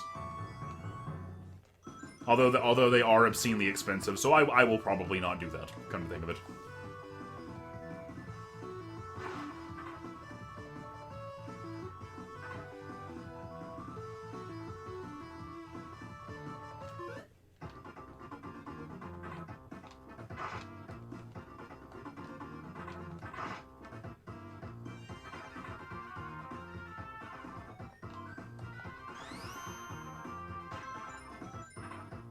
Bright Spark made a horrible joke about Red Book audio that I'm not going to repeat. When you play as Knuckles, that's when you get the Red Book audio. See, I won't repeat it, but I will play off of it. I'm the best! Gonna die in easy mode.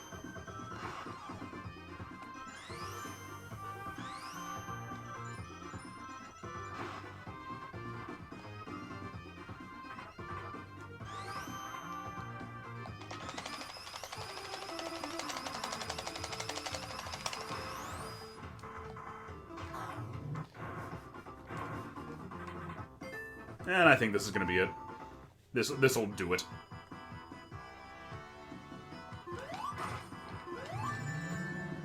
The best.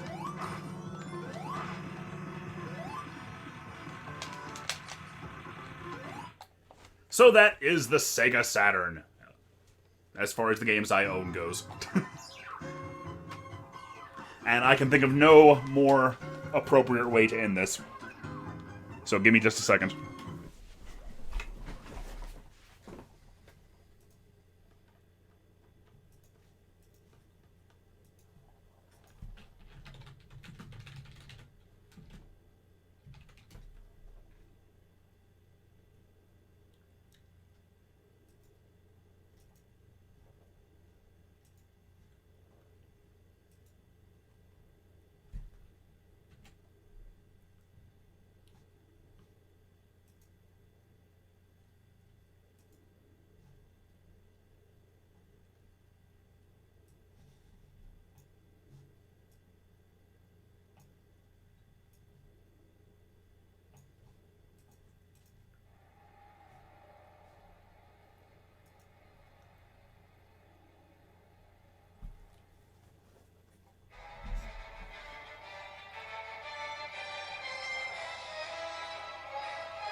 best ads.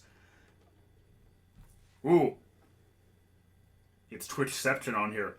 By the way, I just noticed that a couple hours ago somebody donated $5 via PayPal. So whoever that was, thank you very much. I really appreciate it. Alright, so that's it for Saturn Day.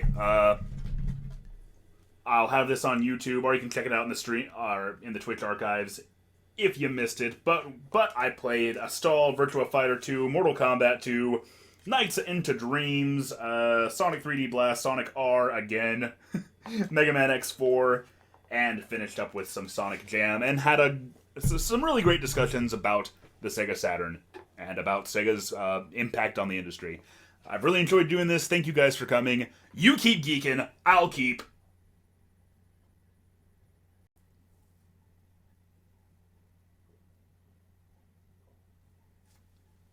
critiquing. Good night, everyone.